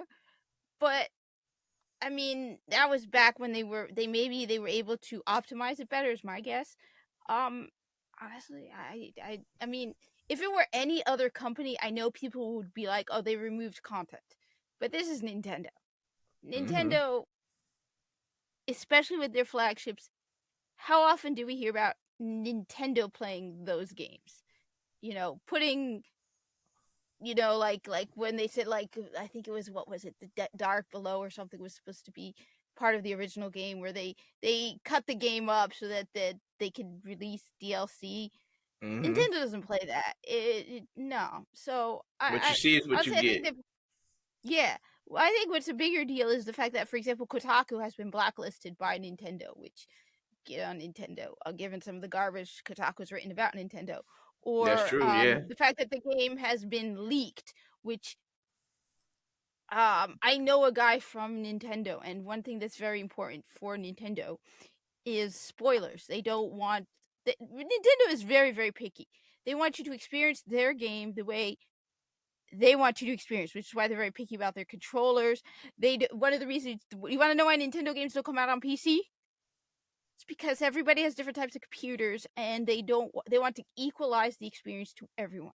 So they don't want somebody with a 4090 playing a Nintendo game and they have a superior quality to somebody who has a 1070. No, everyone just playing the Nintendo games on the Nintendo Switch. They're going to get the exact same experience. Nintendo's very, very picky about that. They release Mm-hmm. their games on Friday. You want to know why Nintendo games come out on Friday? Nintendo, not a third party Nintendo like Ubisoft on the Switch, because they Yeah. want you to be able to play it over the weekend. This is actual truth. Nintendo releases their Mm-hmm. games on Friday, so you can play it over the weekend. So what bothers Nintendo about the spoilers, well, first of all, it's the fact that people are pirating their game, which, hey, you're stealing. Um, they don't want people getting spoiled, which I don't blame them. I had Hogwarts Legacy spoiled for me because some non-binary kip thought it would be funny to respond to one of my pictures from the game with the spoilers. I hope that son of a She's no, it was trying to go nasty. right on Look, I posted a picture. You can do this thing where you can get the cats to levitate. So I'm like, look, flying kitty, and someone goes and gives me the spoiler, and he's like, I'm a Wow, that's non-binary messed kip. up. So it's like, I hope your non-binary goes up your ass, you son of a no. So She and it is was hot and so about I that. actually no, because it was nasty. It was flat out nasty, and the son of Stay a kip upset. was spamming it all over Twitter. The dude, his entire Twitter account was spamming that goddamn comment to everyone. And he thought That's it was, oh, look at me, terrible. I'm this non-binary son of a whatever. Take your non-binary nonsense and shove it up your ass. I'm Oh, sorry, but that really got to me. It was like I was really looking forward to the game, and I'm still going to play it. I hate to tell you, but not only did I buy it, I bought it on Xbox and PlayStation. I'm going to buy it on Switch. A friend of mine gave it to me on Steam, and I bought it hmm for my brother on Steam. So your nonsense didn't discourage me from buying the game multiple times. But I can That's what I understand say. You why gotta people. hide from. You gotta hide from those. Those people who like to spoil stuff. I hate that because it's just like, oh, come on, man. Yeah, and you're not But even at least, looking for it. That's the no, but at worst least thing. in the case, yeah, no, but at least in the case of the Breath of the Wild, people, Tears of the Kingdom, no one around is going around maliciously spreading it. You Right, can right, avoid it. which is good. In the case of Hogwarts Legacy, this scumbag was responding to everyone who was talking about Hogwarts Legacy because he's Mr. Non-binary. God, I That hate makes this. that makes because a lot of times, especially when there's an anticipated game or expansion coming out, you got too many. There's too many people who are leaking stuff. Somehow they managed to get the code or some a disgruntled employee or something like that. They decided, okay, I'm going to ruin their reputation by spoiling their title in hopes of ruining their money. Making process when it Excuse comes me, to it. It's terrible. I'm sorry to interrupt you, but let me just say one other thing. I don't know how they got this game. They showed pictures of people selling it on Mercari, the physical copy of the game. I don't know how they got this Wow. because I'm in a store and Nintendo is very, very picky. I can tell you we do not get Nintendo titles until 2 or 3 days before release. Funny Sometimes we talks. don't even get it until like the Mm-hmm. day before. So this is somebody who stole it probably from within Nintendo. Because even when Mm. you get when you get the game before it's released, it doesn't Mm-hmm. come from like a store's distribution center. It comes from Nintendo. This did not come from your Walmarts, your Targets, your Best Buys, your Amazons. They don't have this game yet. This is from Mm. someone from within. This has to be someone from within Nintendo. Well, it also depends on who manufactures the physical cartridges and things like that as well, because that's also Yeah. Depends. a lot of times what happens is like even like chip manufacturers have this issue where they'll send out BIOS samples or samples to companies, and those third party companies then leak things out or let things slip out and things like that. That's So true. Yeah, that's so, true. so there's a lot of different ways that people can get things under the covers without realizing it, you know. I'm just saying it did not come from a Target, a Walmart, an Amazon, or a Best Buy, or a Oh no, GameStop. no, because they would have It had to has, get the game shipped to them in order to do that. Yeah. Yeah, and it has facts. not shipped out yet. As I said, Nintendo in particular is very, very picky. Their games do not arrive in the store until like a day or two before it releases, whereas other ones are a week or two before. So, no, this person, yeah, insider definitely. Yeah, Yeah, it's and stuff crazy. like that is kind of hard to do in the day of social networking now.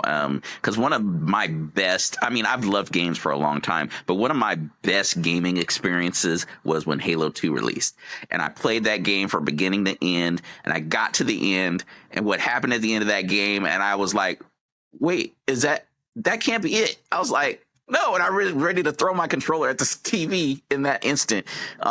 For those who have, well, Halo 2 is like really old at this point, so I'll just tell you what happened. So basically, you Mm-hmm. go into Halo 2 and you're getting into this spaceship and you get back to Earth and it says, "Hey, I'm coming to finish the fight." And you just got through this mega battle and you're ready to go, get ready to start fighting on Earth, and it cuts to black. It ends right there. And you're just like, "Wait, there's nothing." And it was like one of those memorable moments that you just can't get when you spoil the endings, because at that moment you didn't expect it to end on the cliffhanger like that. But at the same time, if you know the history of Halo, it was because they ran out of development time, and so they never really got to finish with a proper ending, so they just cut it right there with you picking it up with Halo 3. And so I said all that because now with social media, particularly with Twitter, with Facebook, with all these social media aspects, people are in a rush to get through the story, to be the first to post it online, to get that internet clout, to get that notoriety, and then not really enjoy the moments of the story the way they used to. And that's something that we kind of lost with the social media thing as it propped up over time, you know. Mm-hmm. Mm-hmm. Yeah, for sure, That's for fair. sure.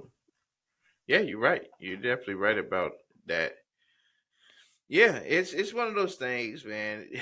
With the whole league stuff, and people get carried away, and people have those opportunities to do that. And it's just it's terrible for sure. Yeah, but yeah, man. It like I say, guys, do not worry. The game is still gonna launch. The way you want it to be. It's gonna be one of the biggest things Nintendo has put out since Breath of the Wild. So yeah, man, you guys sit back and enjoy it, man. It's gonna be excellent day. So that being said, so on the Sony side, y'all. So apparently, what's going on with PlayStation is the fact that PlayStation shut down Concrete Genie devs. So which is sad. Pixel Opus, that's one of their first party PlayStation studios, as we know. It's out in California, and they definitely did the entwined and the Concrete Genie titles. So they're finally set sail. They're not going to be doing anything. I think it's June it's June 2nd that they're going to officially be closed down. So Uh, we all know how, especially Sony has been doing a lot of regulating too, and they want to make sure they keep things in line, especially with their portfolio of studios and stuff like that. And this is one of those. I guess eh, from what I'm seeing, I guess they figured that they pretty much have no use for that studio in particular anymore, so they went to that alternative. But yeah, it's gonna be missed. I hope they do some kind of sale or something and put it on there, put it on the PlayStation thing plus deal, so that way people can still play those games, or give them a remaster or something before they finish it out. But Kat, I know you really love those games. So what's your thoughts on Well, the whole matter? honestly, no. I haven't played. I have it. I just haven't played because honestly, it's a VR game, and VR isn't. Look, I have the PlayStation VR, but when you come home from work after a long day, the last thing you want to do is turn on a goddamn VR. Sorry. So, no. So I'll admit I have it. I got it on sale. I haven't played it. I like so I just was. I thought when I first read the article, the title, I misread it. I thought that the game was being shut down, and I'm like, wait a minute, no, there's no way the game is being shut down. It's a single player game. You don't need a online server or anything. So I have a hmm physical copy. I'm good. Yeah, at least you got your copy. It's pretty good. It's one of those things. It's like, oh man, they're shutting those things down. They're it's one of we see studios go, from time to time. We don't see them go as much, but to see that happen, it's like, ah man, it looks like no more extra titles or sequels for the game going forward, unless they give it to another one of their studios to start to do them. But I don't think so. I think they're gonna kind of just sunset it. But yeah, it's one of those things. What'd you make of it, Kimber? I think it's probably a pretty solid business move on behalf of Sony because, the entire time the gaming studio has existed, they've released what, like 2 games, 3 games. Their first game was a Mm-hmm. rhythm game, and the second one, Concrete Genie, did fairly well in terms of reviews and stuff, but 2 games in the entirety of the career for, Pixel Opus is kind of, I can see from a business side point why Sony would be like, okay, it's time to close this one down, and it's not financially viable. But at the same time, the games that they created were really unique and really cool and enjoyable from what I did see of them. I Mm-hmm. liked Concrete Genie. It was really unique and it was really cool how, so much of the art came alive, and the story about, a bullied person, bullied guy named Ash finding, courage and strength within himself, it was cool. I think Mm-hmm. it was a pretty powerful title. But that also being said, 2 games in the entirety of the studio existence, just, it's not bad, but I can see from a financial standpoint why Sony would want to focus on other projects. And just because Mm-hmm. the Pixel Opus is devolved or dissolved doesn't mean, those developers aren't going to get picked up by other studios inside Sony or other projects inside Sony. Because I think if I read Right. correctly, it's an in-house studio for Sony, right? Yeah. It was? Mm-hmm. It has like Okay. 20 people, so they're probably gonna give him different jobs. Yeah, probably just Probably. be Yeah. absorbed by different projects within Sony. So I'm not sure if it's really a negative thing because people are probably still going to have jobs, and that's Mm-hmm. great. And the games they're released, they're out there. They're still going to be part of gaming history forever now. You have a physical copy, you own it. That's it. Yeah. So I agree. I agree. Yeah. They're gonna have other jobs, so they're gonna be spread out to the different studios that they have already. So I mean, it's not much of a concern with that. Yeah. At least you got the physical copy. The game did well. Both of the games did pretty well. So it's just like, we understand how business work. It's one of those things. But yeah, that's definitely something. So we made it to the open panel part of the show. So if you guys have any open topics you would love to discuss, especially as far as the gaming is concerned, you are free to bring up a topic. Everyone gets one each topic that you want to bring up Okay. that we can discuss. Uh, Who want to go first? I don't mind going first. I can talk a little bit more about Redfall because we were discussing that earlier. Yeah. Um, I haven't played it yet personally, but I've watched quite a few friends play it. I've seen some videos about it that were both really positive and also really negative at the same time. I Mm-hmm. feel like my opinion is somewhere kind of more neutral ground because I see the potential the game has.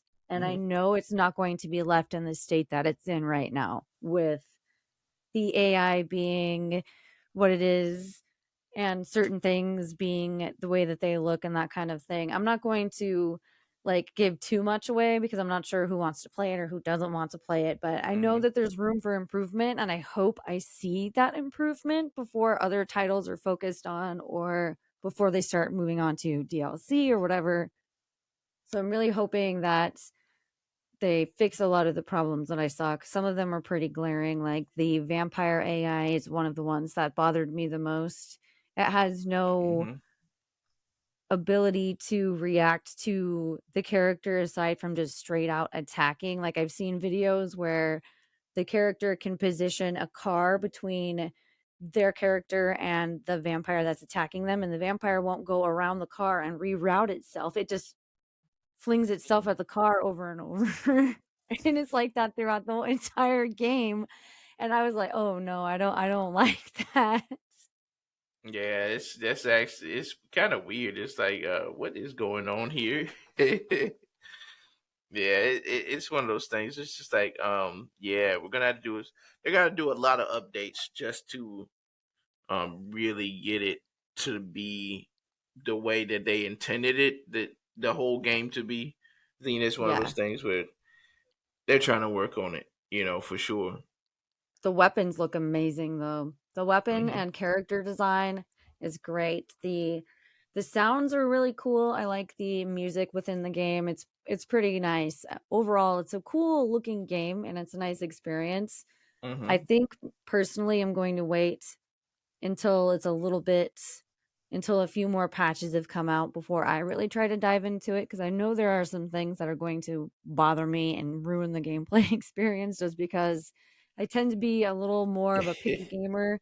I tend to spend a lot of time exploring the environments and, enjoying the character models, whether that be the friendlies or the enemies or whatever. I just kind of like to take it all in. So I don't want Hmm. to ruin the experience for myself prematurely, if that makes sense. Right, Yeah, I and I was got just you. going to make a quick comment too, in that from what I understand from looking at several of people playing and stuff like that, they said at higher difficulty levels, that's when you'll get a lot of more action on the streets, or you'll see a lot of more NPCs walking around and Oh. things like that as well. So, Okay, Ooh, okay. that sounds good. Okay. That's pretty exciting sounding. That gives me some hope. Yeah, that is pretty good. I'm just glad that they're trying to work quickly with getting a lot of the the kinks worked out and trying to get that 60 FPS really going.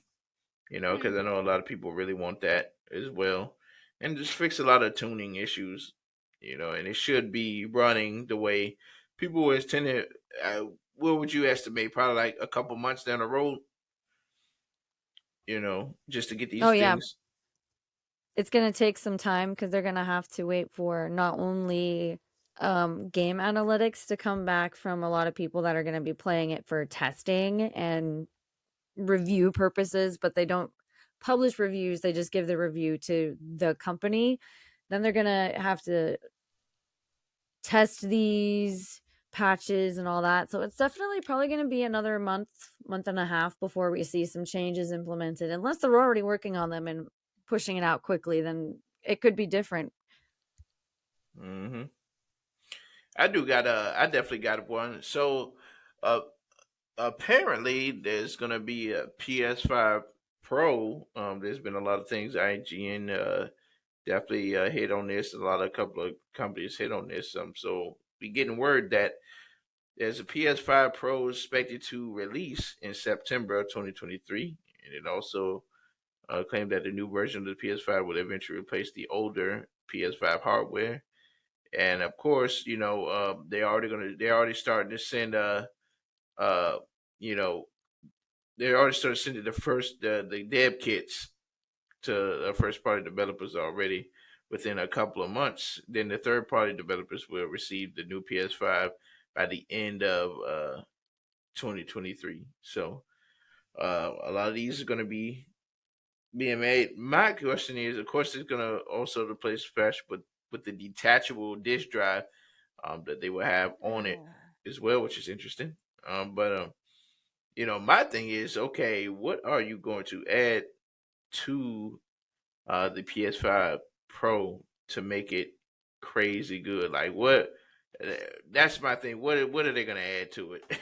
Well, what's PlayStation, lacking from the PlayStation in what terms of the like your opinion? Because you the said you're thing a that I Sony think person, right? PlayStation Hmm. really hated was the fact that from a numbers perspective, Xbox had the most powerful console.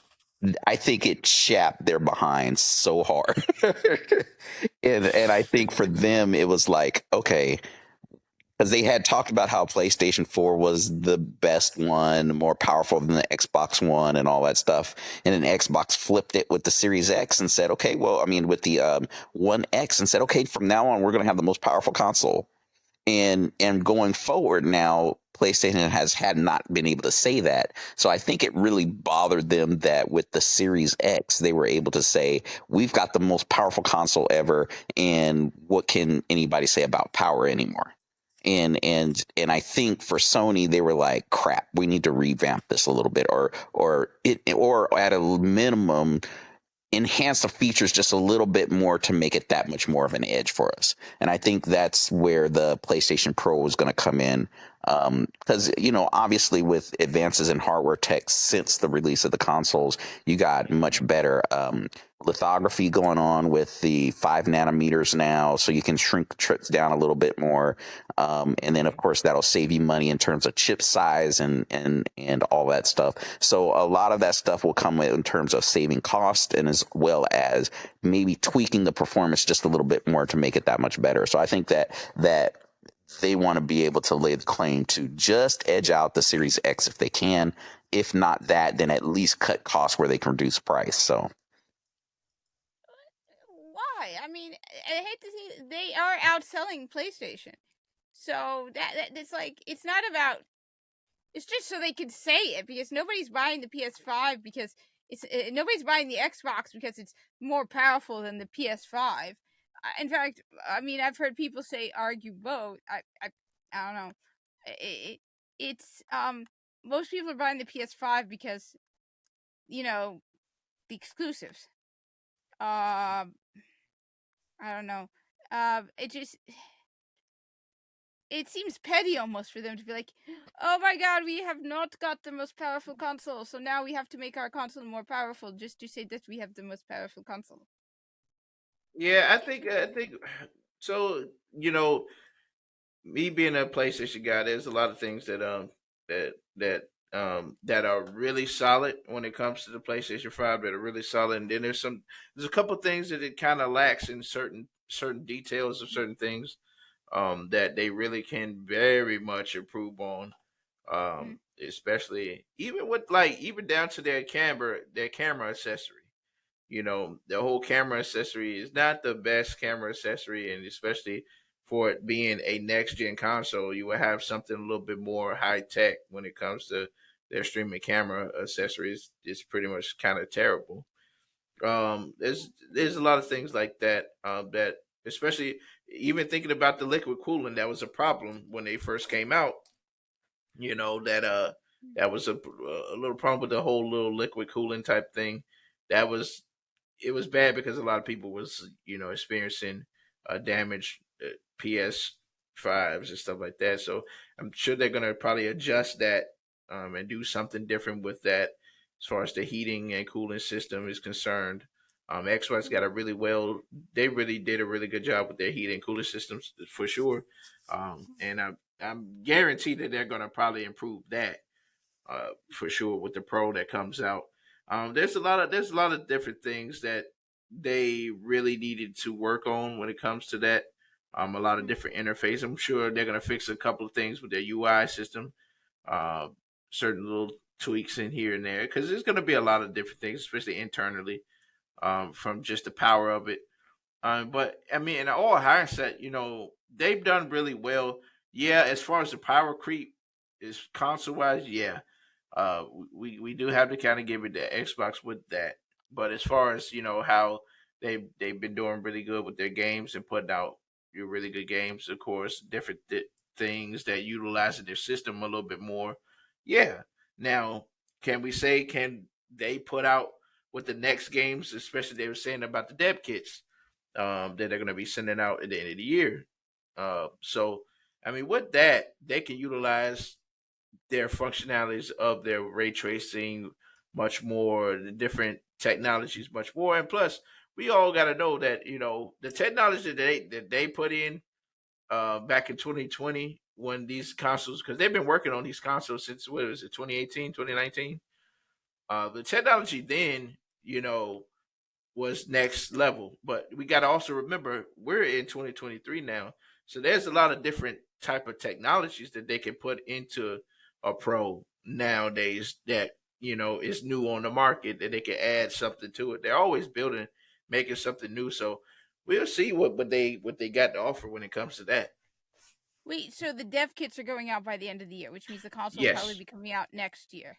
yeah. From what Okay. from what I'm seeing, yeah. So Uh, that the dev kits for the third party is going to be. Let me see, because they just stated that. So yeah, they know. So apparently, I guess they're expected it's expected to release September 2023. So the new console is expected to release.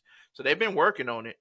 Now, as far as the dev kits, the prototypes is supposed to be coming up for the first part is within a couple of months. So we're talking probably like July or something like that, August or something like that. And then the third party is going to get it theirs at the end of the year. so that means, so that means the console's coming out next year then, because the dev kits would have to come out They before the console's released, because they. Yeah. So if the first party studios are going to be, they're pretty much getting theirs probably like August or July. They're going to get their dev kits in August, July, and they expected the new PS5's release is supposed to be September 23.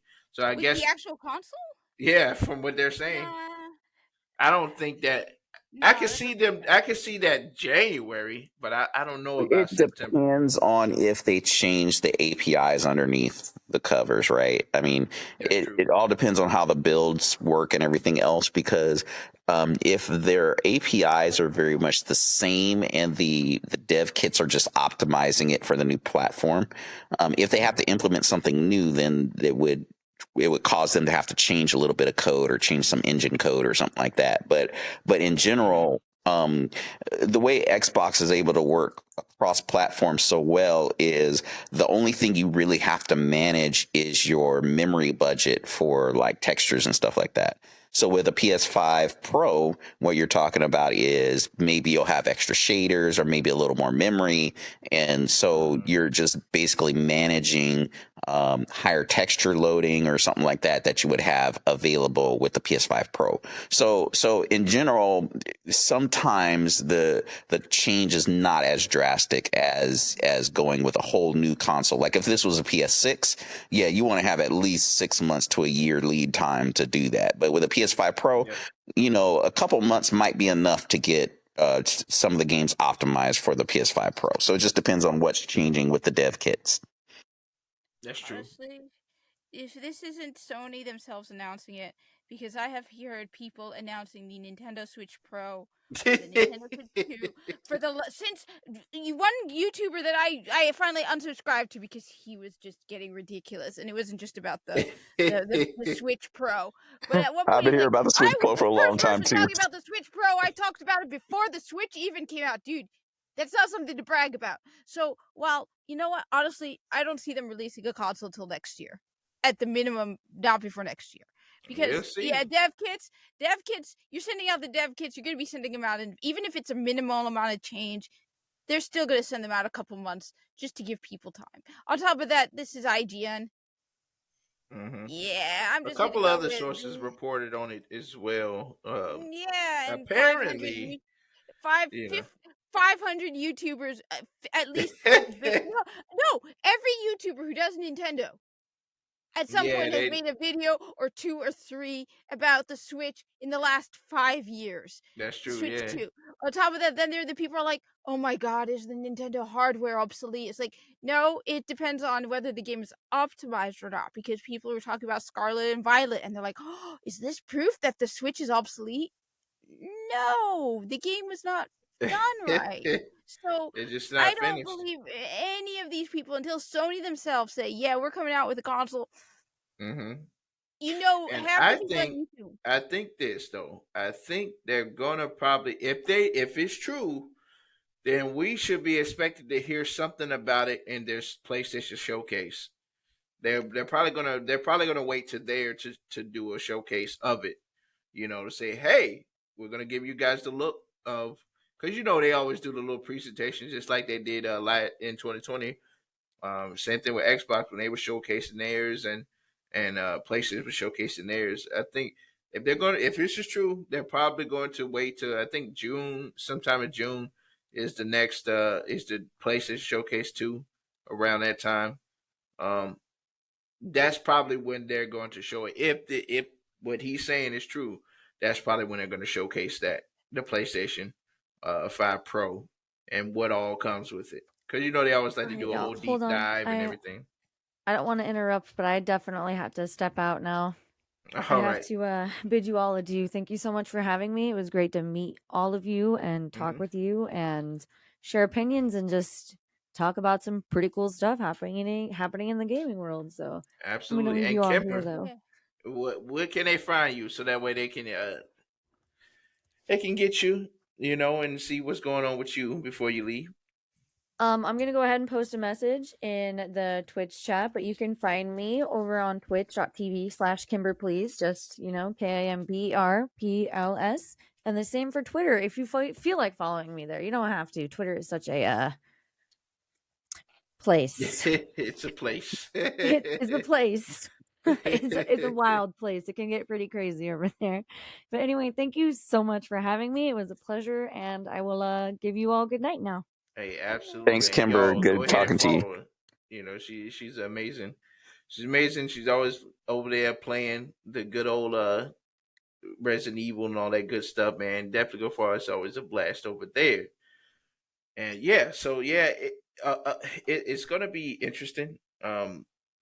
What they do when it comes to just how they're going to implement. If this is true, it's going to be very interesting and shocking. It's like, whoa, we're finally here. They're finally, I just want to see what they added, to the Mm. system. I'm not going to run out and buy it until I see what they hands on have, what's going on, what's new, what did they add, how powerful is it, and all this type of stuff. I just want to see for Mm. myself what is going on with that system for me to go and purchase it, for sure. Mm. But so Jazzy, I do know you did talk about the market with the PC and new tech. What's going on with the PC market right now? Yeah, so there's a lot of things happening right now. It's really interesting because, of course, if you've been following some of the hardware news in the PC world and stuff like that, they do have relatively recently AMD released their high speed gaming chips. So we're talking about the 7950X3D, the 7900X3D, and the 7800X3D. Now, what those particular chips have a special amount of cache stacked on top of the die. So you have the processing die that has a little bit of cache stacked on top. That actually is great for games because then it can cache instructions and code and information right there next to the die, which is optimizing for performance. So those have been relatively newly released, and you see the big bump in gaming. Intel is still pretty strong. They've got their 13900 series, 13700 series, and so on are actually still pretty strong. But these cache chips are just going like gangbusters. Now, the downside is that because again these are early chips, there are some motherboards that have been having issues, and some of the chips have been cooking themselves on the board. So Oh Lord. if you do happen to have one of these chips, make sure that you get the BIOS updates. There's several BIOS updates that have been released in the recent weeks. Just keep an eye out for that. Seems to be particularly happening with Gigabyte and Asus motherboards. So there's some voltage regulation issues, and the chips are not detecting it as clearly, and the motherboards just keep pumping voltage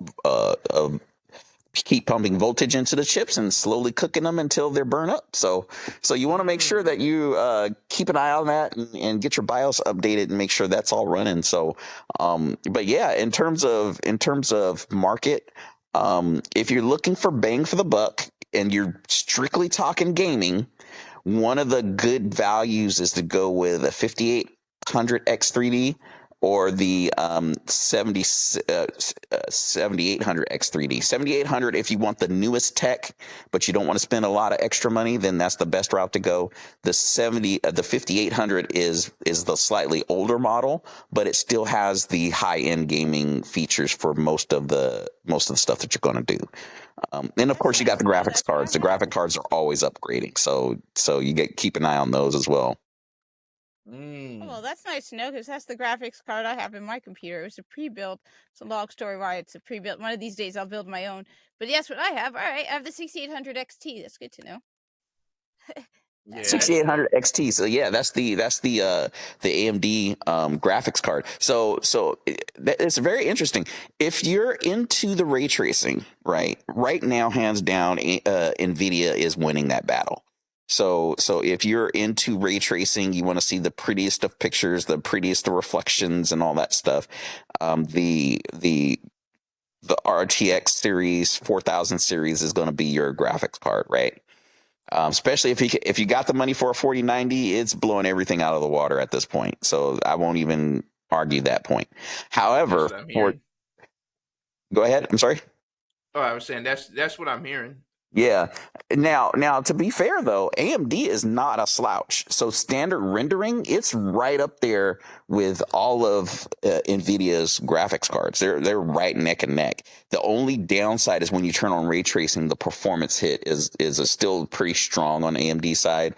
But if you're running a graphics card, a 7000 series or 6000 series graphics card from AMD, is still a pretty good contender. So you're no slouch. You're not having any problems. It's just that if you want the ultimate of performance, and particularly with ray tracing on, then of course you're going to go with the Nvidia. Me personally, I'm looking to do an AMD rack mount build, so I'm going to do all AMD and give that a shot and see how it goes. So that's what my goal is for this year. So Well, my first computer was a pre-built because I didn't want to. I was too, I didn't know how to do it. And then something fried on the inside. I don't know exact details. When I took it to the store because I had a warranty on it, they said we do not repair desktop computers with a glass side because they get damaged en route to the service center. So they gave me $2,000 in credit. So I had to buy another pre-built from the store. So I'm like, all right, $2,000 new computer. brand new And then computer. I remember, and then I found out, Yes, inflation. Yay! Thank you, Biden. I love you so much, Biden. $3,500 to get the computer. And on top of that, the problem is this was when computers were hard to get. So my selection was very, very limited. It was either I go with a 2080 Ti because I have a G-Sync on one of my monitors. So I Okay. wanted to, like, good monitor. So I wanted to go for an NVIDIA card. I could either get a 2080 Ti or I could get a 3090. And at the time it was over $5,000. So it's like, all right, I'm going with the AMD. It was the selection was really, really limited, and it took them 2 weeks to get their hands on this computer. Yeah. So I was stuck and forced to go with the pre-bid build, but one of these days I want to learn how to build my own. Yeah, it sounds like you were right in the middle of the whole chip shortage issue and all Yes. of that stuff. Yeah, yeah, and the thing about it is that a lot of stuff kind of fell down the chain quite a bit with all the chips and stuff like that. So, for example, you had your CPU shortages because of the lithography and stuff like that, and the overseas they had the whole pandemic going on as well, and then of course you had the people buying up all the graphics cards and everything else and scalping them, and yeah, so it got crazy for a little while there, and they just could not keep up with demand, and it was insane. Particularly now that the prices on the cryptocurrencies have calmed a little bit and gone down some, a lot of those mega mining farms and stuff like that aren't as active as they used to be. So there's a lot more availability in the market now. So Yeah, no, that I've noticed. It's just at the time I was kind of tired and I stream and everything, so I really needed a computer. So I was like, oh, great. Very limited choices. Hmm. Cool. One of these days I'll build my own. It'll be fun. The thing is, I'm more into console. Consoles are easy. Consoles are easy. Yeah, yeah. It's one of those things. It's definitely it was definitely tricky. Red says, what did he say? He said I'm gonna wait for the 5,000 series.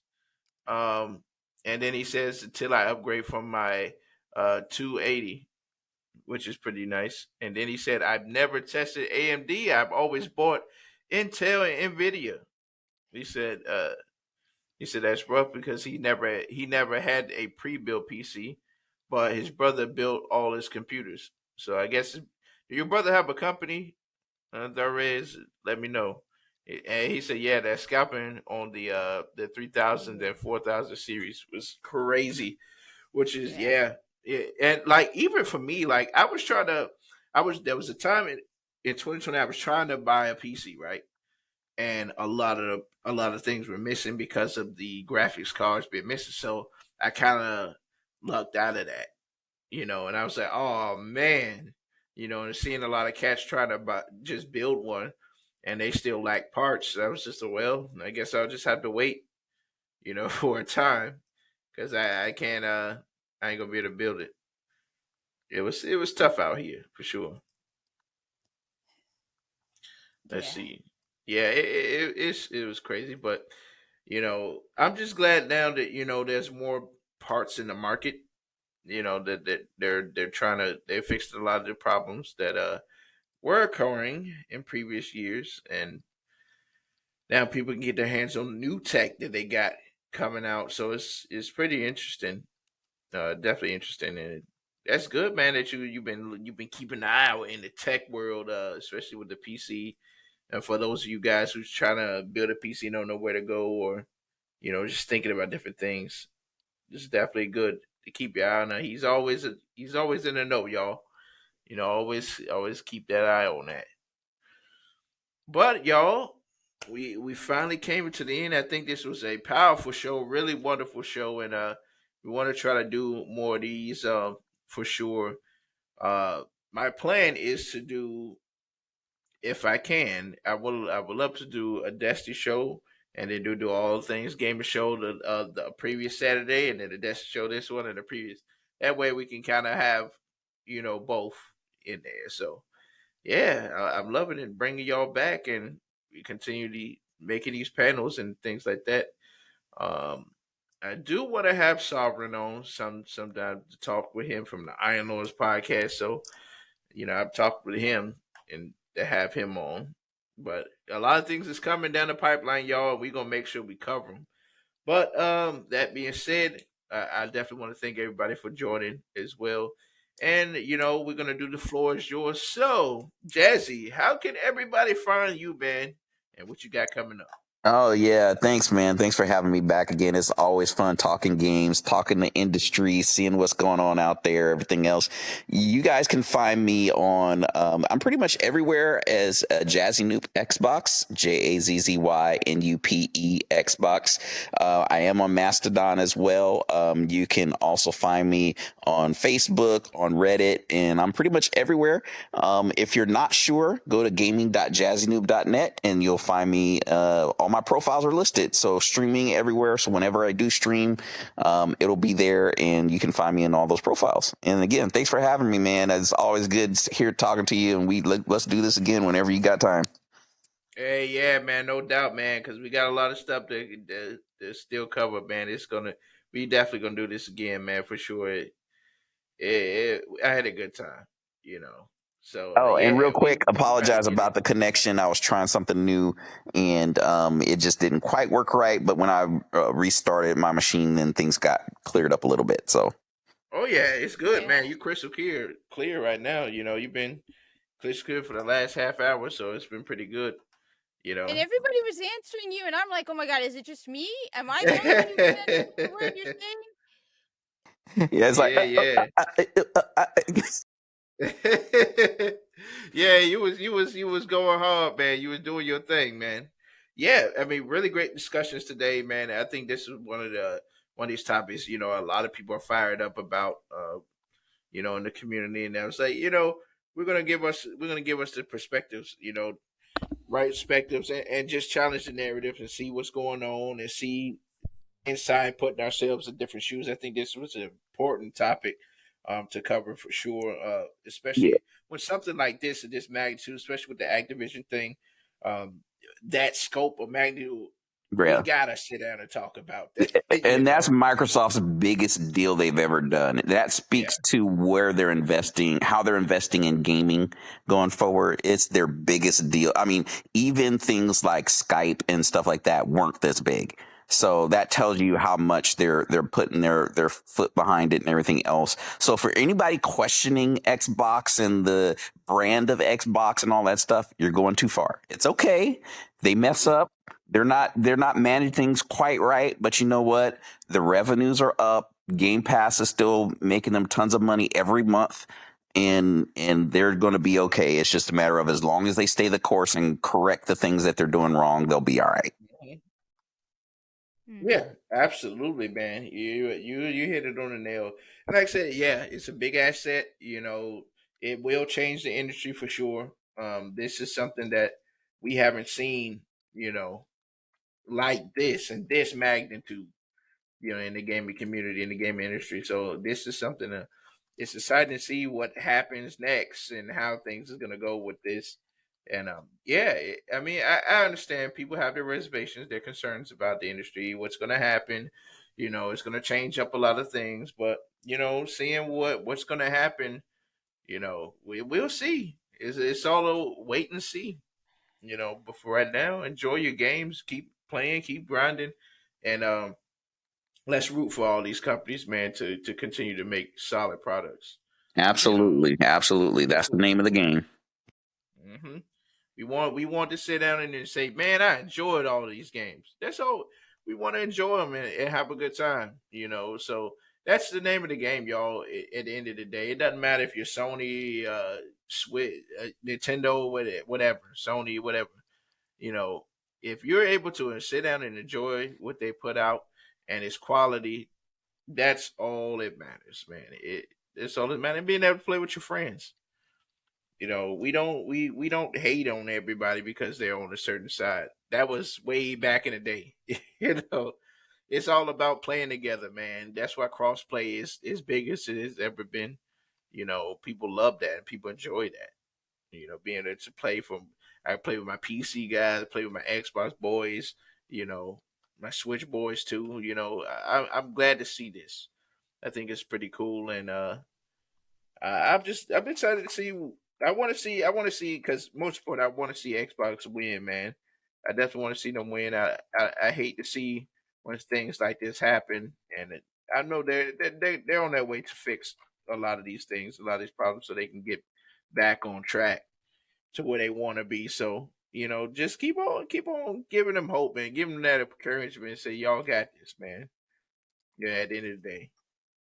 And for those that said, "Oh, Phil need to be fired," it's not going to change the state of what's going on. Even if you fired it, it does. That's not. It's not going to change anything. The work starts with what Phil already stated that they're going to be doing. And that he's learned from. Changing up the CEO is not going to change. It's not going to change anything. It's going to be a new CEO in the seat, and he still got to figure out what's going on. And Phil's job, and just to be clear, Phil's job is bigger than just Xbox. Absolutely. So understand when you're saying fire Phil or replace Phil, he's not just in charge of Xbox. You're talking about the Azure division for Xbox. You're talking about the independent gaming. You're talking about all of Microsoft's gaming strategy with Bethesda, with Activision if they get acquired. All of that stuff falls under Phil. So Microsoft's entire gaming strategy is Phil's responsibility. The individual gaming studios and stuff like that goes more to like Matt Booty or the head of the Bethesda division or whoever's going to be in charge of Activision. So they're responsible for managing the individual studios, whereas Phil's kind of just overseeing the strategy of everything else on top of that. So. And we keep talking, so I know you're trying to outro eventually, but yeah, man, we can go on for longer if we had to. Oh yeah, man. Yeah, definitely, man. We got a lot to talk about, man. We still, like I said, we're still gonna kick to some of the shows, and we can start doing even more of these shows, especially with the off days of Destiny and stuff like that. And I definitely want to say, Lori Lander, appreciate you for joining. I appreciate you here. Holding it down. We're doing our thing, and I'm glad you could join us. Definitely hit the like button and tell a friend, tell a friend. Uh, yeah, Lori said Phil Spencer has a big role for the Activision. Yeah, and even bigger than that, man. He definitely has a lot of things coming up, and he's got a lot. He's got a lot he's doing, and it's one of those things where you have to be patient. You have to be patient and support these guys because he's got a lot on his belt, but he's doing what he can to make sure everything comes together. And same thing with Jim Ryan over there. He's doing a lot of things to change the game to make sure things are good. Over at Sony, same thing with Nintendo. You got all of these companies doing the best that they can do to make sure they continue to still put out great products. Like I said, right now, Nintendo, great big win with their Super Mario movie. Solid. They finally made the 1 billion mark. Excellent. That's great for Nintendo for sure, and Illumination as well. So it's like, we have to understand what they're doing and the roles that they're playing. We can't just say, well, this is going on and I'm frustrated. Yeah, we're frustrated, absolutely. And you have a right to be frustrated when it comes to Redfall. I get that. But at least he addressed the problem. What can he learn and what can he do better? And now they're on to fixing the problem so you guys can have an enjoyable experience. So that's what it's all about. And that's why we do what we do, to report these things and to talk about it, have discussions. We're trying to help them put out bonfires too as well. What we do. So yeah, man, support your game devs and your thing, and have fun, man. Play some games. But that being said, Kat, where Yes. can they find you and what you got going on next? My YouTube channel is the same as that, the Hijabi Gamer. I have a YouTube channel. I have a Twitch. The same thing, only there's underscores between the two words, so the underscore hijabi underscore Gamer. I'm also on Twitter at Gamer Hijabi, but honestly, mostly I just post stuff from Warframe. The reason I mention my Twitter is because I have a Discord, and if you want an invite, I don't post the Discord invite. You gotta send me a DM on Twitter.